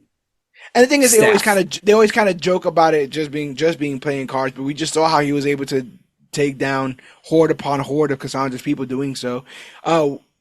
Blade has fight choreography. This guy's got to be like 60, and he's doing like nip ups and fucking super kicks and all this other kind of stuff. I was sitting there going, "Damn, Blade, he's getting it." Really cool stuff. And yeah, I think they all got a chance to shine. They really showcased it, all of them. They even played like Bring 'Em Out too, which is a pretty thumping theme for them to go out there and drive out there too. So yeah, can't say enough good stuff about that moment. Cassandra is shocked that they would come back and quickly tosses Deadpool to the side, incapacitating him. I love that too, that she's like, I still have my, like, you know, so like I still got my powers. Like, you guys did all that, but I can still do this. And knocks Wade to the side. She traps and then probes Logan's mind and tries to seduce him with the thought of her being able to silence the voices of guilt that he hears in his head, after realizing that that's what truly has been haunting him. Outside, X-23 decapitates Juggernaut and throws his helmet in reach for Deadpool to place it on Nova as they planned. I like that they get out of that's how they get out of the dream state, if you will. But I don't know, man. She was kind of tempting, all up in there. She's like, I can shut this all off. Watch, and then it all gets real quiet. I was like, damn, having a Wolverine as an attack dog, that sucks. That's nasty work, man. Yeah. That's nasty, and that's how she almost seems intrigued with him, right? This isn't like it's not like a blood feud where she has to capture these people. She's almost like oddly amused that they've come this far, oddly amused that they're still trying to come at her, even though she's almost all powerful in this moment. But Wolverine specifically, more than Wade, I feel like she was interested in just having around, keeping around. I get it. Especially Hugh Jackman, right? Yeah. So they succeed with putting the helmet on her head, but just like every other ironic twist in this film, she can't send them back with the helmet on, so they're gonna have to take it off. Wade doesn't trust that she won't just kill them once they take it off. Because she says, "I'm gonna kill you. You take it off." Yeah. So I'm gonna kill you. Yeah, and then flick the bean to something. Oh my god! I'm gonna kill your universe, and then I'm going to flick my bean to the Enya box set. To which Wade says, "There's a Enya box has set? A box set." So good. And again, there was Enya's songs in Deadpool 2, so that's also great. And I'm like, kind of cute there, Cassandra. I mean, you got that big ass helmet on, but you're kind of cute there. But they have no time to think because Pyro shows up and shoots Cassandra for Paradox. Goes to start to monologue, and Wolverine punches him in the face and says, "Not everybody gets a speech." I don't know why that made me laugh. That feels like a writer's note, right? Like you're editing somebody's thing, you're like, why is everyone giving speeches? No. In that fact, this one doesn't happen. This guy doesn't get a speech. So he just knocks him out. You know, this guy doesn't get a speech. Logan puts his foot down and says they will not watch her die. So he takes off her helmet so she can heal herself. He also says some kind things about Charles and that Charles would have liked her and stuff. I don't know about all that because they have a major beef in the main universe, but I like that she is at least from birth and because of the TVA, and this talks to Sylvia a little bit, right? She has been deemed a nuisance, a problem, you know? And if you grow up in a trash heap because you're trash, I can see if you were to grow to be whatever age she is in this, never ever thinking of a possibility past her living in the void. So the second that he's like, oh, you know, maybe your brother could have grown to love you, she almost seems surprised by that even being a possibility in the vast multiverse. But it's because she's so resigned to being the queen of the trash, the queen of this garbage universe that nobody wants to be in. And I often try to advise the people out there in this world, because sometimes life will kick you down to rock bottom, but don't get comfortable there. Don't build a giant man castle there and live there and bring other people down there with you. No, you're not meant to be at the bottom. Build a ladder, get yourself out of it, or maybe some good people can help you out of it, as you guys and CBC has done countless times to me. But she could not see the light at the end of the tunnel, the light at the end of the Doctor Strange portal, if you will. And basically, it's like, okay, fine. You guys want to go? I'll let you guys go. So, using a modified sling ring from a sorcerer, she said that she de-skinned and wore his skin around for a couple days. You know, as you do. She uses a sling ring with a time stone and a reality stone in it. That seemed like a much bigger deal when I first saw it, and I guess it's gone now. Or maybe because maybe it was important in their universe, but I know Loki kind of fixed it where it's like, oh, if you're not in your universe, the Infinity Stones don't matter. So like the fact that they're outside of, so it's like if she figured out how to get to that universe, she would be a god. Beyond regular, yeah. Because I was like, oh, I was like, they were gonna leave her there, but she has a way to come back. This is awesome. You could just bring her back whenever you want to. But also, I would suspect that when she is gone and atomized later on, maybe the ring isn't atomized. Who knows? It should still have sling ring capabilities, maybe not Infinity Stone capabilities, but it'll be interesting to see if they pick up that. Why do all that to do? I guess to get them through. Or whatever, but and a lot of people alluded to this portal possibly being the portal or one of the portals that opens up in the Avengers Assemble moment in Endgame. A lot of people were hoping that Wade and Wolverine would be somewhere in the background joining in on that fight. That would have been awesome. But no, they're just going back to Vancouver, which is awesome, I guess, for Canadians. So the rest of our team fights to the very end and are ultimately erased from space and time by Alioth. There's a "I'll be seeing you" montage of them all getting eaten by Alioth. Deadpool and Wolverine fall out of the sky in front of Peter, who marks out that Deadpool is back. They head over to confront Paradox. Nova interrogates Pyro and finds out that Paradox sent him to kill her. Surprised by this betrayal because she has the means to going to kill Paradox. They have an understanding that she can rule the void, you know, as so long as she stays on that side of the fence. And the fact that he came over to her side of the fence to try to kill her means that the rules are broken. Now she can go into the real world and be a real boy like Pinocchio. So, surprised by this betrayal, she teleports to Wade's universe and kills Pyro before knocking our heroes aside. She probes Paradox's mind so she can use the Time Ripper to send every timeline into the void and thus be the queen of all things. I love how she... what's that word for that?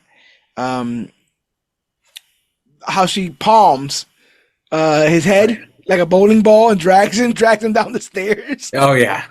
She has fingers through his cranium. The level of CGI they used to show the fingers coming through the face and out the eye was just I can't think of another level of CGI in the MCU that's done that. It was so well done. Super impressive. And it's something that she does in the comics, but she did once in the comics, and she did it to kill a person. She was like bored and over it, and she just put her hands through Trask and killed him and then pulled her hands out. So they must have saw that panel and been like, I want to do that more than once, and we'll make it so that's how she does her powers and stuff, because that's never been a thing. That's never been a thing in the comic. But even whenever she did it to a Paradox, when she was done, you could see how his eyes were all black, and like how when she did it to like Wade or Deadpool, I'd say first, Deadpool or Wolverine, like they healed, but he didn't. So he was beat the hell up just from her. We've seen her do the whole hand thing, and when she goes to Wolverine to look for a specific point, she just uses one finger. Yeah, so maybe that's more precision. We got our girl, B-15, who is warned about the unauthorized Time Ripper and begins to investigate. I'm like, that's super cool. I'm glad B-15 is in this. When Wade and Logan get up from being attacked by Cassandra, they are surprised to see Dogpool is back. They have a little bit of a love fest with Dogpool, but then they find out that Nicepool is also here. Nicepool shows up, warns them about the incoming Deadpool Corps, a group of murderous multiversal Deadpools, including Kid Pool, Head Pool, Lady Deadpool, Baby Pool, Samurai Pool, and more. I wish Panda Pool was there. I wish That'd Panda been Pool awesome. was there too. But Panda Pool is a baby face. He would have to have helped Wade. That's the only thing. I was like, I wouldn't want to boo Panda Pool, you know? He's my Yeah. guy. I want him on the good guy side. Yeah, you're right. But just the implications of this Secret Wars, y'all. Thor Core coming soon. Yes, very soon. And they all show up. Lady Deadpool is never unmasked, but the credits say it's Blake Lively, which we kind of suspected. I wondered why they didn't unmask her until you realize that these guys are kind of not meant to be really anything. Like basically it's like the Marvel God over here said it's more of an implication of the multiverse than it is anything else. And I even like that he says, all right, hold on, guys. This multiverse stuff, it's kind of lame. He's like, it's just been miss after miss after miss. And it's just showing all these Deadpools reacting to this speech. Thought that was really funny. And he goes, the last time it worked, and the only time it worked was in The Wizard of Oz. I'm like, well. I'm like, hold on, everything, everywhere, always at once, or whatever. That hit. No, that was absolutely amazing. Yeah, that was pretty good. But yeah, is Wade speaking as Disney in this moment, talking about this multiversal stuff not working? Oh no, I think he's just poking jabs at it because I'm like, No Way Home hit. Like Kang was Quantumania was Marvel's but like I felt like Multiverse of Madness, if it had a little bit more salt and pepper, would have been awesome. Yeah, like Multiverse of Madness was solid. Yeah, it was very enjoyable. Like in terms of multiverse stories, like it hasn't been like miss after miss after nah. Well, also I think you're getting a lot of the fan. Deadpool's doing fan speak because a lot of fans are hating. Also, the multiverse as of the past 5 years has been used. It's been so much more heavily used in everything from DC not Comics, just this, and everything across the board. So it as a fan speak, it does feel as if the multiverse is kind of getting old, or if they could use it more sparingly. If you were on the fence about Marvel recently, Deadpool acknowledging criticisms feels like Marvel is also acknowledging those same criticisms. Yes. And that goes a long way, because oftentimes it feels like these companies are not listening to us. They're just trying to make the next buck. I'm not saying that Disney's not accused of that, but they're not going to make any bucks if they're not making anyone happy. So, yeah. So they immediately open fire on Wade, who uses Nicepool as a human shield. Nicepool becomes the home for all of these bullets that they shot towards our friends. And we all find out at the same time, tragically, Nicepool does not have a healing factor. Nicepool will not be surviving this. And it's something that we covered. Deadpool kills Deadpool, and they said that in that, like, not all Wades have a regenerative healing factor. So when they said it in this, I was like, that's hilarious. And he's like, I'm not feeling so good. He like hawks up a lung, like he spits out like a chunk of blood. He's like, yo, we all right? And he like spits out a chunk of blood. And I'm like, oh my god. Wade gives him another pep talk, and then uses him as a human shield again. And he's getting ravaged by bullets in the background. Yeah, he's getting ravaged by bullets in the back. And he's like, you're gonna survive this. Just say it. Say I'm gonna survive this. And he's literally going like this because he's getting ravaged with bullets in his back. And again, Deadpool has a regenerative healing factor, so he doesn't even need a human shield. He's just using this guy's human shield. And I knew I was waiting for Wade to kill this man the second he realized that he owned the dog, and the second that he saw the golden guns. When he saw those two things, I was like, "Oh, Nice Pool is not long for this world because Wade wants those things and he wants them really bad." So this is a perfect opportunity to just use him as a human shield. Like if he wasn't dying already, let's bring his ass back over, use him a little bit more, and they literally shoot his head off. It's ridiculous. And he does CPR on the headless body. Yes. He's like, I don't think he's gonna make it. And he goes, I feel like I tasted his last thought. So he uses him to get to the other side of the road. Nice Pool gets his head blown off, so Wade treats himself to his golden handguns. Possibly my other favorite part of this scene is Logan just lifts Dogpool up so they can all see it, and they all stop their shooting. And then Wolverine just stands up and gives him a dirty look, holding Dogpool, and just walks. They don't shoot a single bullet. He just walks across to where Wade's at. No one bothers him. I like to think that Wolverines are respected on all their Earths. And that's the reason why they didn't get at him for that. So, yeah, there's that there. Let's see. Yep. Logan comes from behind with Dogpool in tow, and they decide to take down the Corps together. They face off against this army of multiversal mercenaries, and Logan, for the very first time in cinematic history, puts on the cowl. And we all collectively gasp. Yes. And even Deadpool goes, and he goes using that for special occasions, and he goes, mostly killing. I'm like, damn right. It was Mjolnir. It was Steve Rogers picking up Mjolnir. It was Avengers Assemble. Like it was good. I think Not to mention the fact that they've been able to, in a beautiful ways, use a song that is potentially about a blowjob. Essentially. The fact that they were able to give Like a Prayer this gravitas, where they like have choirs and all this stuff going on with it. It just like the hero music is swelling underneath Like a Prayer as he's putting it on. And I'm like, because he goes, and it feels like home. I'm like, he's home. My boy's home. Wolverine's home. And also, my dumbass didn't know it was in the back of his suit. Makes a lot of sense that it would be. Yeah, I didn't realize either. And I don't know why I thought it'd be like in his pocket or something. But yeah, it's just in the back of his suit. Barry Allen style. You just, zip it to the front. So yeah, absolutely dug that. I don't know if it works 110% in live action. I dug it in moments. I dug it in moments. And I definitely dug it in this. Like for what they were doing with this for the very first time ever. And man, if I'm on the fence about a partially CGI mask in this, then there is no practical mask that would have worked in film. Do you understand? Like, we might have been seeing some pretty rough stuff in R&D had they been trying to make a real mask for his ass. But yeah, he does that. Wade's got golden guns. He's got gold glistening off of him.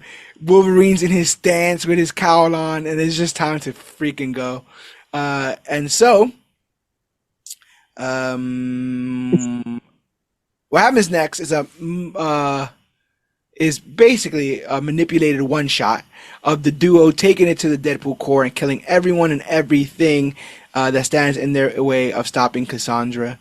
What I like about this is, because I've seen it twice, you can just focus on one character and have a blast. All the other characters in the background doing whatever the hell they're doing.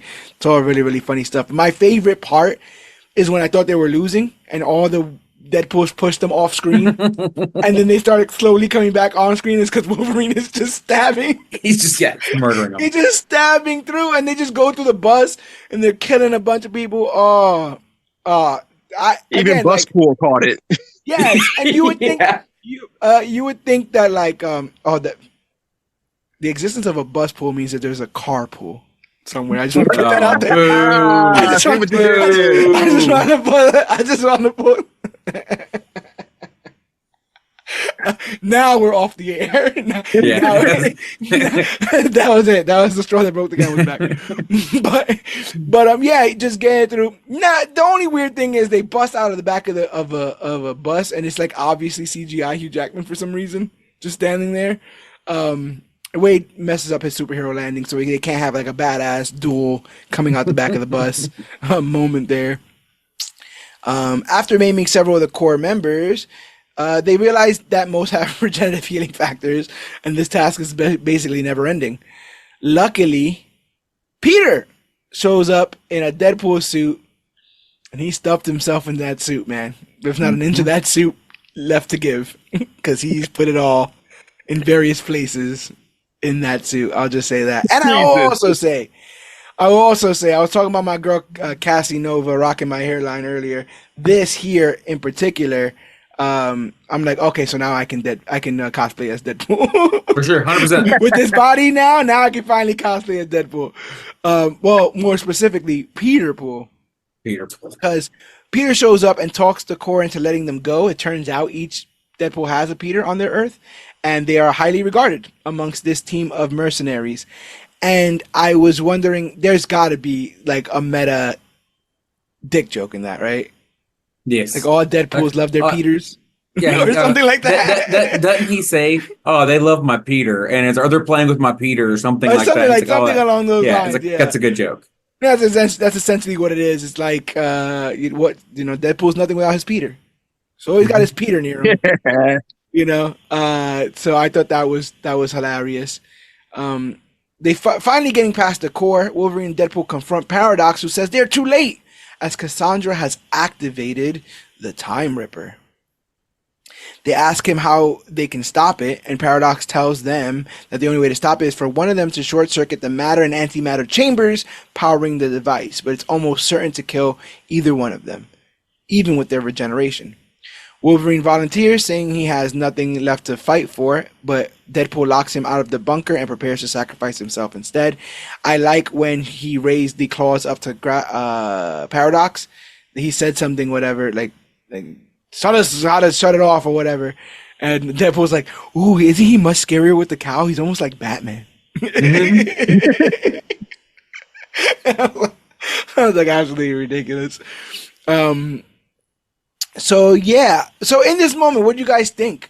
Did you think Wolverine was going to be the one to actually sacrifice himself in this moment? Were you prepared to say goodbye to Deadpool?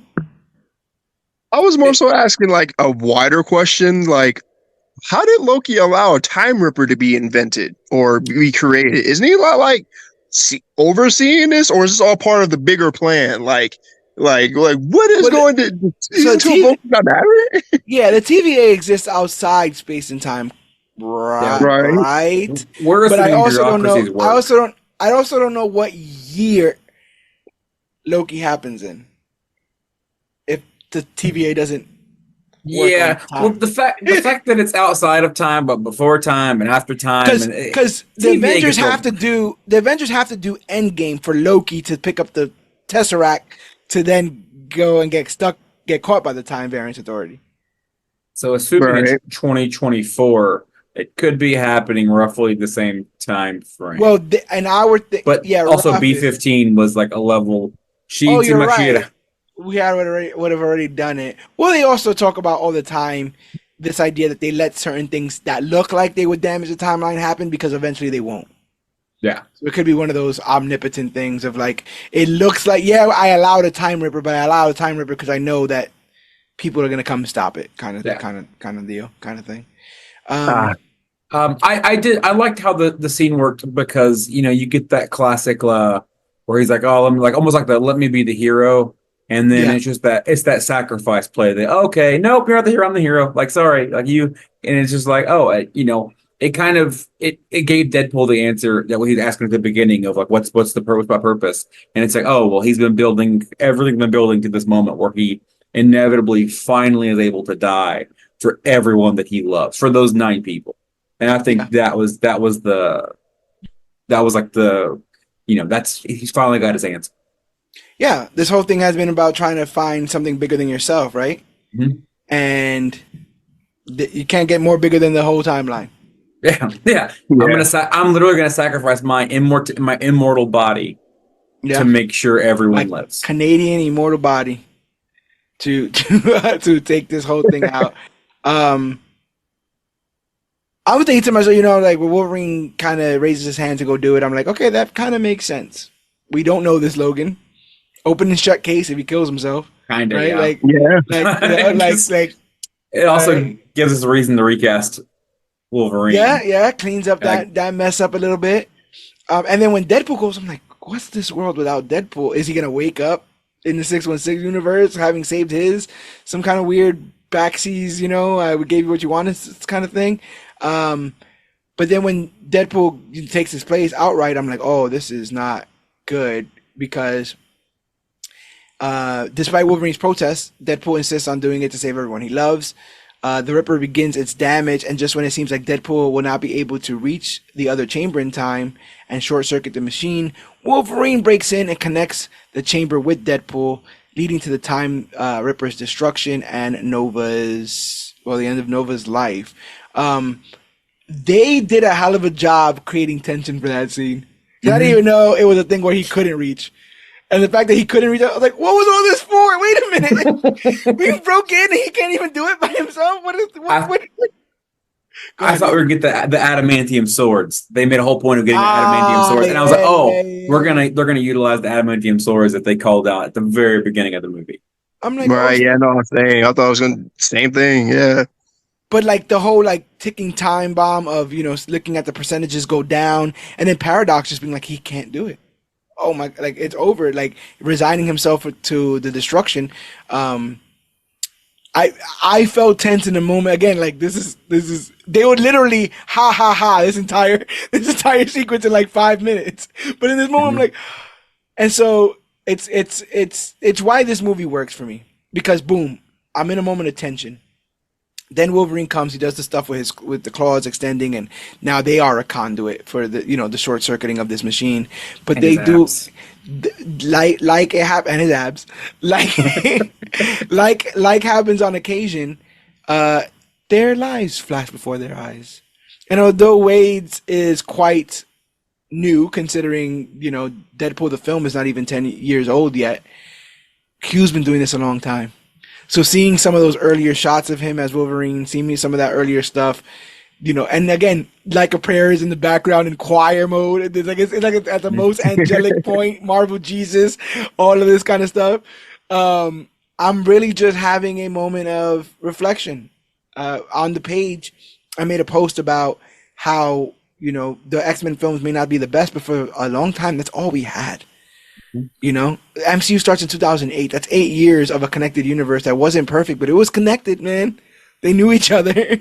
Things happened, and so I love that little moment there of them both just kind of reminiscing and going back on each other's lives and realizing what it all cost to, what all caused them to be here, and ultimately that they are giving their lives in service of everything that has brought them there. Very, very poetic. Yeah, and that moment when they both looked at each other and confirmed they're the best versions of themselves, of all the variants, you're the best Deadpool and you're the best Wolverine. Yeah, and then this moment of we can let go. We're holding on. It's time to let go. We can let go, and they give each other that look. They let go. Physically, metaphorically, they they're still holding on to the stuff, but it literally emits out of them and it fries our girl Cassandra. I was like, my boo, but she's dead now, and so and they already plucked the feathers off that chicken. So and so Hunter B-15 and the TVA show up, and bro, you want to talk about hated moments when Paradox started talking in this whole thing? I was like, shoot this man in the head. Shoot him in the He comes down, she's like, what's an unauthorized Time Ripper doing? He's like, oh, it was Cassandra Nova. She got out. Good thing those two heroes, saved their lives and risked their lives for whatever. And I'm like, what a jerk. You've done all this. This is all you. And now they're dead. What's wrong with you, man? But he starts mourning Wolverine and Deadpool so as to not seem suspicious. Fortunately, our heroes survive by sharing the energy burst, something Paradox didn't account for. They walk out to Iris by Goo Goo Doll. Yeah. Oh, and I don't. They kept almost doing Irish for the whole movie, and then we finally got it. Like, It was and the thing is like again, rule of cool. It's just Hugh with the abs out, and there's sparks going on in the background from the destruction of the Time Ripper. It's just a badass looking shot. And so they walk out. Wolverine, Deadpool gives him a t-shirt because he's like his greasy tits are all over everywhere. I think it's the phrase that he uses. So, Paradox is taken into custody by the TVA for going rogue, and Deadpool asks B-15 to help their resistance allies in the Void and fix Wolverine's home reality. You think she brought everybody back to their places? I like to think so.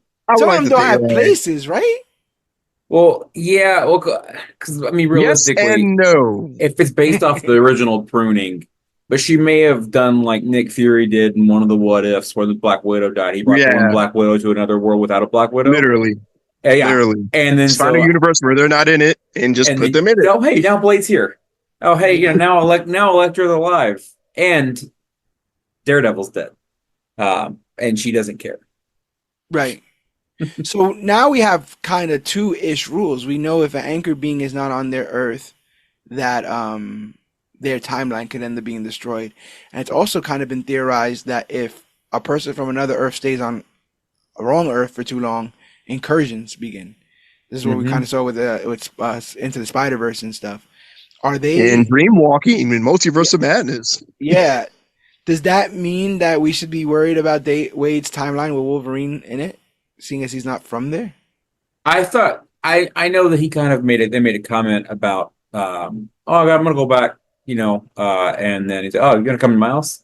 I still think he goes back. I think Wolverine eventually goes back to kind of try to clean it up. Yeah, to kind of fix the X-Men or restart and become like the teacher version from Old Man Logan's initial beginning. I will tell you when they like get these guys, prune these guys and get them out of here, or get them back to their Earth or whatever. And Peter shows up, and he's like, "No, he's from this Earth," and he unmasks or whatever. And he gives B-15 that look, and she starts giving him the look back. And I'm like, oh, okay. Word. And again, people, if you haven't seen this film, he is stuffed in this outfit. Yeah, to say the least. He is fully stuffed. Any quarter that suit could have given, it's all filled to the brim. He is a stuffed crust pizza. If he takes a deep breath, that thing's dripping all the way off. Oh, I know exactly where it's going to start. I know exactly where it's going to start too. But B-15 like gives him a look once over or whatever, and then one of the greatest line deliveries ever. Paradox in the background going, "What the hell is happening?" And in my head, I'm like, "That's Peter, bro. Peter just had, like he just is him. He survived. He was the only one that survived the X-Force." Yeah. The X-Force massacre with no help with no help. He stopped the entire Deadpool Corps, and then he just faced off with the head of the TVA, seemingly, or one of the heads of the TVA judge, and got her to listen to him. We might need a spinoff of just the side characters. I'm talking Peter, Madison, Jimmy Woo, like Darcy, like Joe. That's years ago. Yeah. Dopinder, right? Yeah. We call the Avenger interns, the interning Avengers. That'd be so. I'll watch the hell out of that. So, this I thought was a little bit of a, like, I guess it's like Wizard of Oz, right? Everyone's getting their wish or whatever. Because he's like, oh, can you bring these people back, whatever. But he's like, yeah, can you fix Wolverine's timeline? And she goes, well, the timeline is what made him what he became. So, do we really want to fix it? And in my head, I'm like, yes, a bunch of people died. The whole X-Men team died. He wants them back. But she literally says, like, it's what made him who he was. So we're just gonna leave it that way. And I was like, right. I'm like, that's fair. I guess the events made him this Wolverine, which helped Depp. Like, I guess. Yeah. Endgame really messed me up because it's like, you can see he can still do it. You can put him back, before, and then or also Days of Future Past. Yep. You can put his brain in previous Wolverine. Oh yeah. Yeah. I mean, we can really muddy the water as much as we want. Yeah. Hey, maybe Doom's doing that with Stark. Maybe that is his regular Stark, and he put his fucking brain in that son bitch. There's got to be some kind of elixir or something going on in Latveria. But It's a clone. yeah, it's a clone.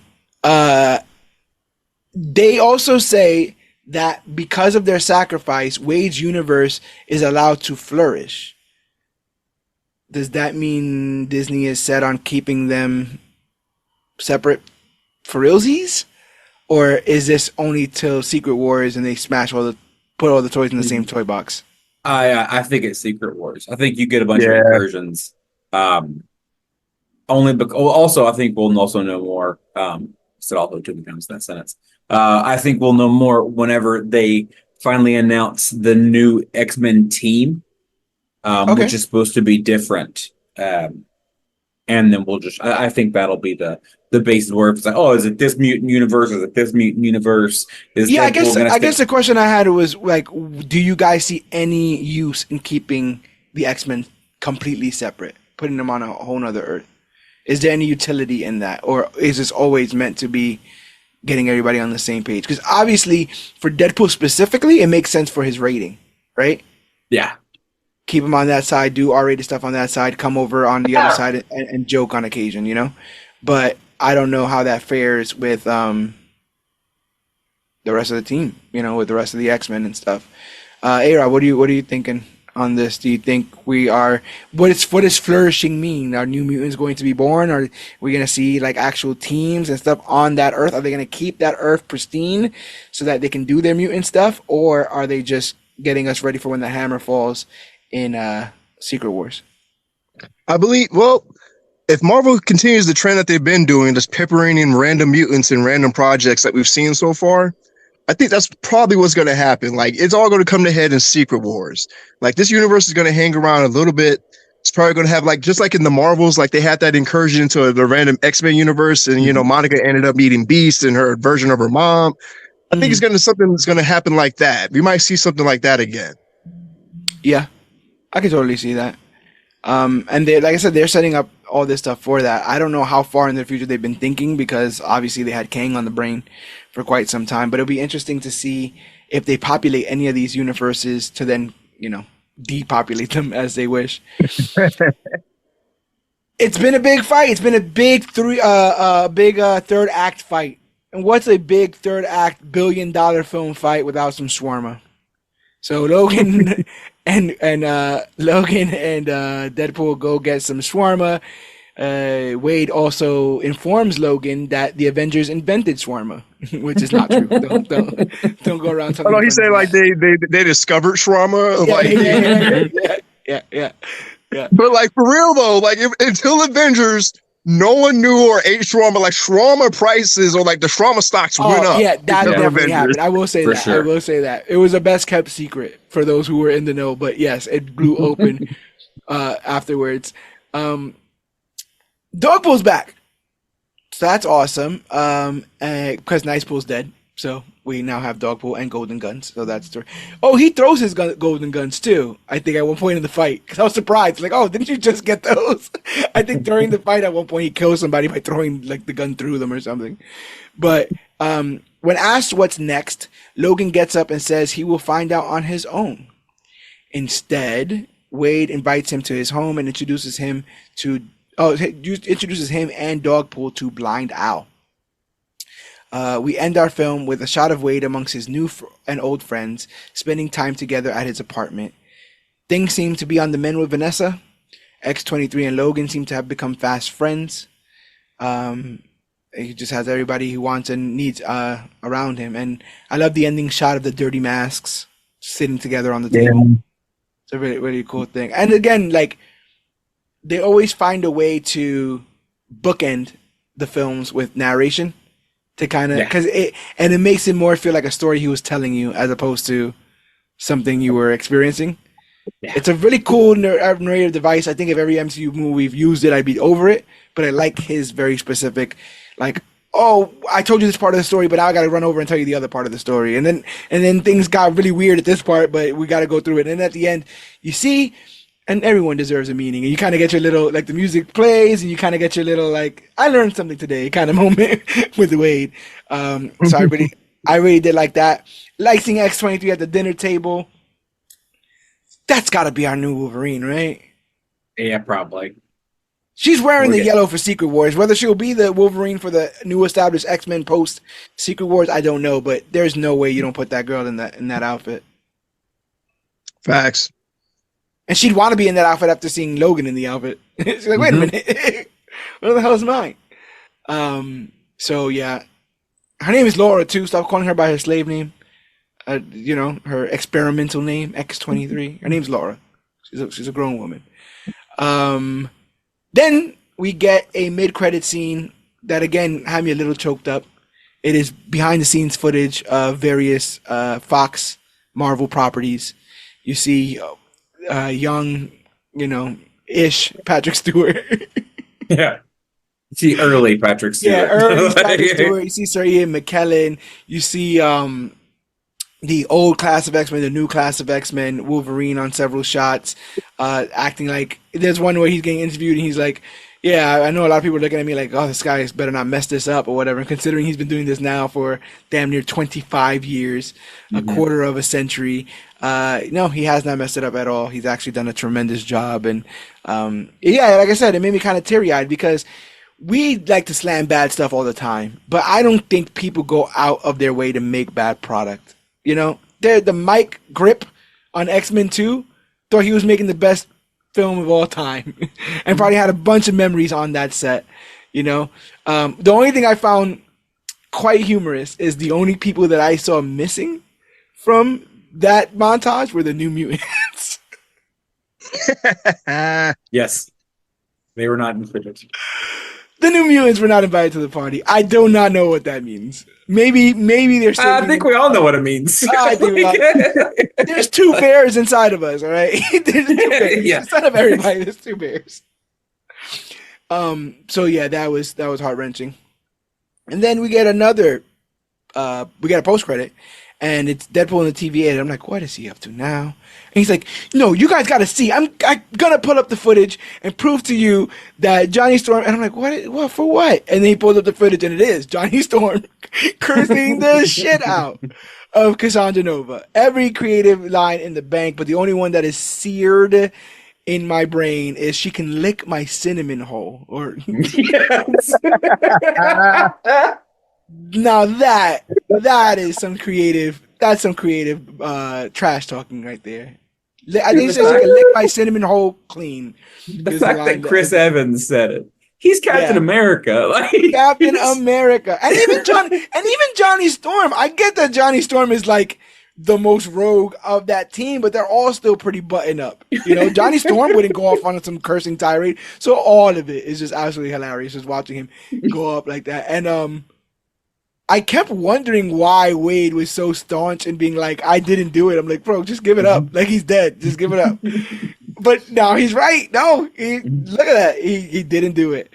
The other thing I'd like to leave you guys with is the idea that we weren't the only ones watching Deadpool and Wolverine. Loki was also watching Deadpool and Wolverine this entire time. I wonder what he thought about things. But this opens up the floodgates for an entire future with these two characters returning. We know that this is supposed to happen, Thor and Deadpool and whatever. I got under some substances and started to put all the red yarn on the map and create my own sort of conspiracy. And I'm like, Deadpool is Marvel Jesus, with then Meeks Dr. Doom, Marvel's devil, because he was the greatest angel in Robert Downey Jr. and he got struck down and he became the evil. So the only person to beat the devil, it's got to be the angel. It's got to be Wade dies fighting Dr. Doom. Now, whether or not any of that happens, I don't know. I know it sounded great in my head when I said it. But what do you guys think is the future of these characters? Will we, and we won't know until 2 some odd years from now, 3 years from now, will we be saying goodbye to Ryan Reynolds' Deadpool? I don't think, and I think it's possibly a very popular opinion, that Hugh Jackman is going to be bowing out at the end of this. He'll be damn near 60, even though rumor is he'll be doing this till he's 90. So, it was another joke that I absolutely loved. Do you think Wade's going to make it out of Secret Wars alive? Do you think Ryan Reynolds is going to make it out of Secret Wars alive? They might use Wade Wilson. And again, I used to think that casting Hugh Jackman, casting Wolverine, look, it's one and the same now. I used to think casting Wolverine now is some big claws to fill. But the guy who gets casted in Deadpool after Ryan Reynolds, don't want to be that guy. I believe Deadpool is going to be pivotal in Secret Wars. He's probably going to be a recruit, honestly. I believe like Deadpool is going to be like, if anything, be like Stan Lee and just be cameoed or just pop up in random Marvel projects just to like, hey, I'm still here. Like, you know? Yeah. I also feel like he is 100% slotted to be the comic relief that Tony would have been on any Avengers team. Yeah. Oh, yeah. He makes sense to be plug and play. Yeah. Because, you know. But do you see him escaping Secret Wars? Yes. I see him making it. I see our current Wolverine not. No. But it's heroic. Definitely. It's so heroic. Definitely. Well, guys, we are about done here. I'm opening up the table floor. One of those things. Doors. Time door. For any other thoughts and opinions on the film as I scan my mind to think of some fun stuff. I'm just really just excited for like what this film, if anything, if it set up anything for the future, if Deadpool 4, whatever that may be, or if this is like a stepping stones in the multiverse of it all leading to Secret Wars, because if anything, this was there were a lot of incursions in this. Like there was a whole Deadpool Corps on a main street, and all those Deadpools are from different universes, and they died in this universe. Some of them, like how'd they get back? Did TVA send their asses back? Yeah, probably. Oh, they'd have to, right? They all just left with Peter at one point, so it was very strange. What was going on? Like, Peter's told them to go back, and they're like, "Oh, okay," and they all went back. You're right. Yeah, but they live in the void. Yeah. So yeah, I guess they all got sent back to the freaking void. But now I can see that being a thing in Secret Wars, where it's like, oh, what? I'm gonna lose to Deadpool. No, Deadpool's, and then he opens the door and all these bastards come out, and then we get Pandapool, bro. Then we get Pandapool. As a good guy, the Deadpools are reformed. Yep, you get Pandapool and you get my boy Carpool, and they'll all be there. He's an Uber driver. He's a mercenary, and he's an Uber driver, and his name is Carpool. Okay, you guys don't look. Anyway, it's Dopender. Dopender, yeah, Carpool. It's Dopender's Carpool. It's all connected. Dopender is Carpool. That is absolutely hilarious. By no fault of our own, we are continuing our 3 maniac sort of content streak. Next episode of the Major Issues Podcast, for the 30th year anniversary, we are covering The Mask, starring Jim Carrey. I will be looking at some of those comics, seeing what I actually took, if anything, and then we'll be reviewing one of the first and most popular comic book movies that people do not know is a comic book movie, in The Mask. So between The Boys, this, and The Mask, bro, I'm feeling a little silly. Been a little silly lately. So you guys will have to tune in for that when we cover that. But this is a high level episode. Like I said, this is more of a, I don't have a bunch of deep thoughts and questions. It's all like, wow, was that fun? And not only was that fun, it did the one thing that $1 billion Marvel used to do, which is as soon as I left, I wouldn't mind paying to see that again. And that's what they need if they want to start making the money again. Things that are so enjoyable that you'll go back and see it again. I think I've only seen Eternals once. But anyway, that's neither here nor there. For the record, Eternals is better like the second watch. Once you're kind of ready. Maybe I gotta, yeah. It is. But you also have to be like, I gotta focus on this. Yeah. I thought this, as a closeout for myself, I thought this was, you kind of said it earlier, and I've been saying it since Thursday when I saw the movie. This was a love letter to every non-MCU Marvel movie. This was them saying, almost like they're saying goodbye to all these characters we could, or in Gambit's case, didn't get, that we should have gotten at some point, or shouldn't have gotten if you're realistic. It was worth the wait, in my opinion. I I'm partial to Thomas Jane's Punisher. I wish we could have got him back, but overall, it was such a fun experience. I cannot wait to go see it again. Truly same. I wanted to say real quick that, yeah, you even hit on that meta tip again, in the sense that, like, that resistance, those resistance fighters is not only a commentary on the universes that died because of this merger, but the universes that will never exist, like Gambit's, because of this merger. Very, very meta stuff there. Got any last words there, Mr. A-Rob? For those of you still with us, go see this movie. Yes. Even after all the spoilers, hopefully it just hyped you up even more to go see it. Mm-hmm. This movie was truly an experience, especially now after the merger. Like Fox, we're getting Fox to the MCU, and it's all going to come to a head and be all under one banner.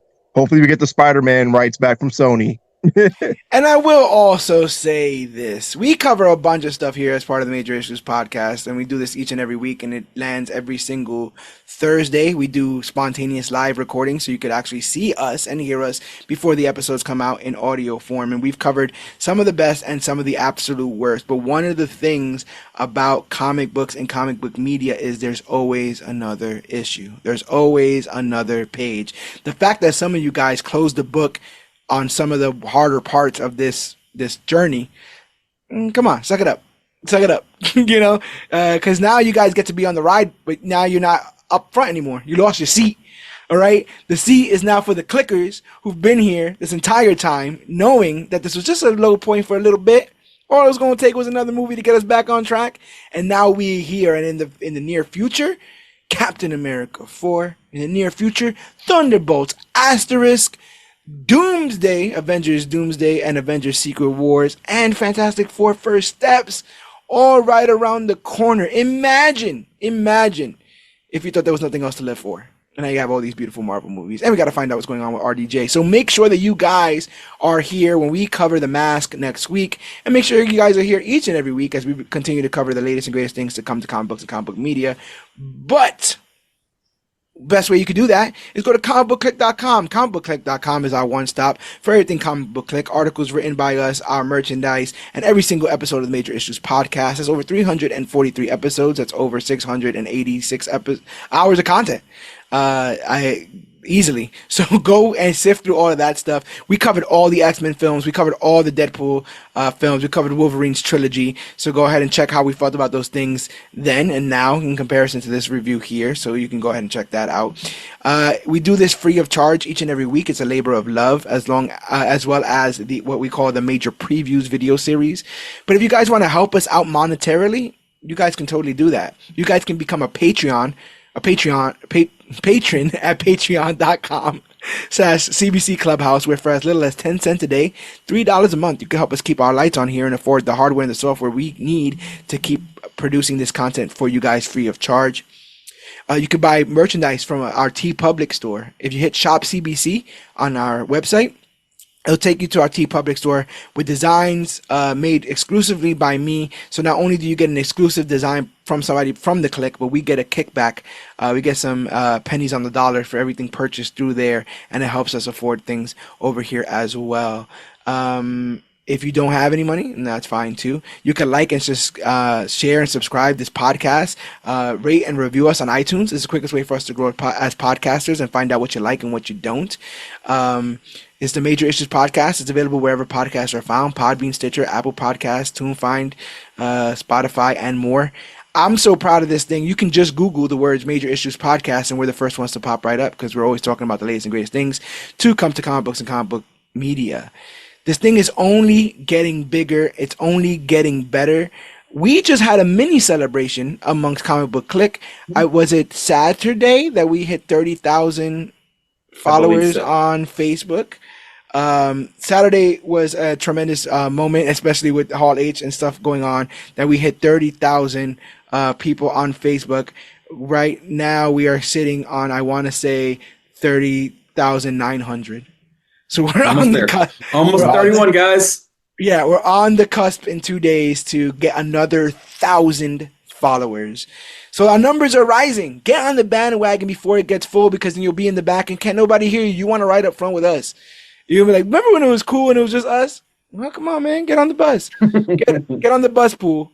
And we can do this. Because I've been to the future where we do become the latest and greatest thing to come to comic books and comic book media, but I can't tell you how we do it because next thing you know, The Rock is asking for a meeting with Kevin Feige, and no one wants that because then he'll just use some mind wiping device, end up getting Kevin Feige's job. Everyone looks like the Rocket to the multiverse, and no one wants any of that. So make sure that you get on the bandwagon before the bandwagon gets full. Make sure that you're following the Major Issues Podcast and Comic Book Clique, Facebook.com/ComicBookClique, Instagram at ComicBookClique, and use that hashtag ComicBookClique to talk about all the things we talk about. We love talking about them, and we do it here free of charge. So, Rob, do you have anything to plug? You want to tell the people how you snapping over there? You still snapping? Hell yeah, I'm still snapping. I'm over on Marvel Snap, but I'm also on social media. You can follow me at Rob the Marvel God. I'm on Facebook, Instagram. Just type in the name Rob the Marvel God. I'll pop right up.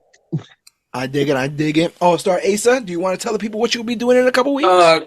Quick omission from last week. Last week I announced I'm going to start a Switch streaming channel at CBC ASA. It's actually CBC All-Star ASA. Sorry for any confusion. I'm going to be doing some test runs randomly throughout. I think tonight I'm going to begin my very first ever go at Elden Ring. For everyone to see me get angry, curse, and hopefully not wake up my children. That's a once in a lifetime experience. I wager you're a pretty patient man, but I've also heard that if anything, Elden Ring can get under the skin of pretty patient men. So I try. Be careful there, but you're going to start seeing us branch out into all different kinds of entertainment and mediums as we continue this partnership that we have with the lovely DirtSheet Radio, who's killing it on the pop culture and the pro wrestling side of things. Jonathan Escudero does a phenomenal job over there, and when he gets a chance, he shoots me memes to put up on a page and shares all of our stuff to their diehard fans over there. So, just wanted to shout those guys out there too. But that's all we're going to do here. We're about to close the time door. I'm going to get out of this Deadpool outfit because I'm stuffed in it as well. But it's time to go through the portal. So there's nothing else left to say. But my name is George Serrano, a.k.a. The Don. All-Star Asa.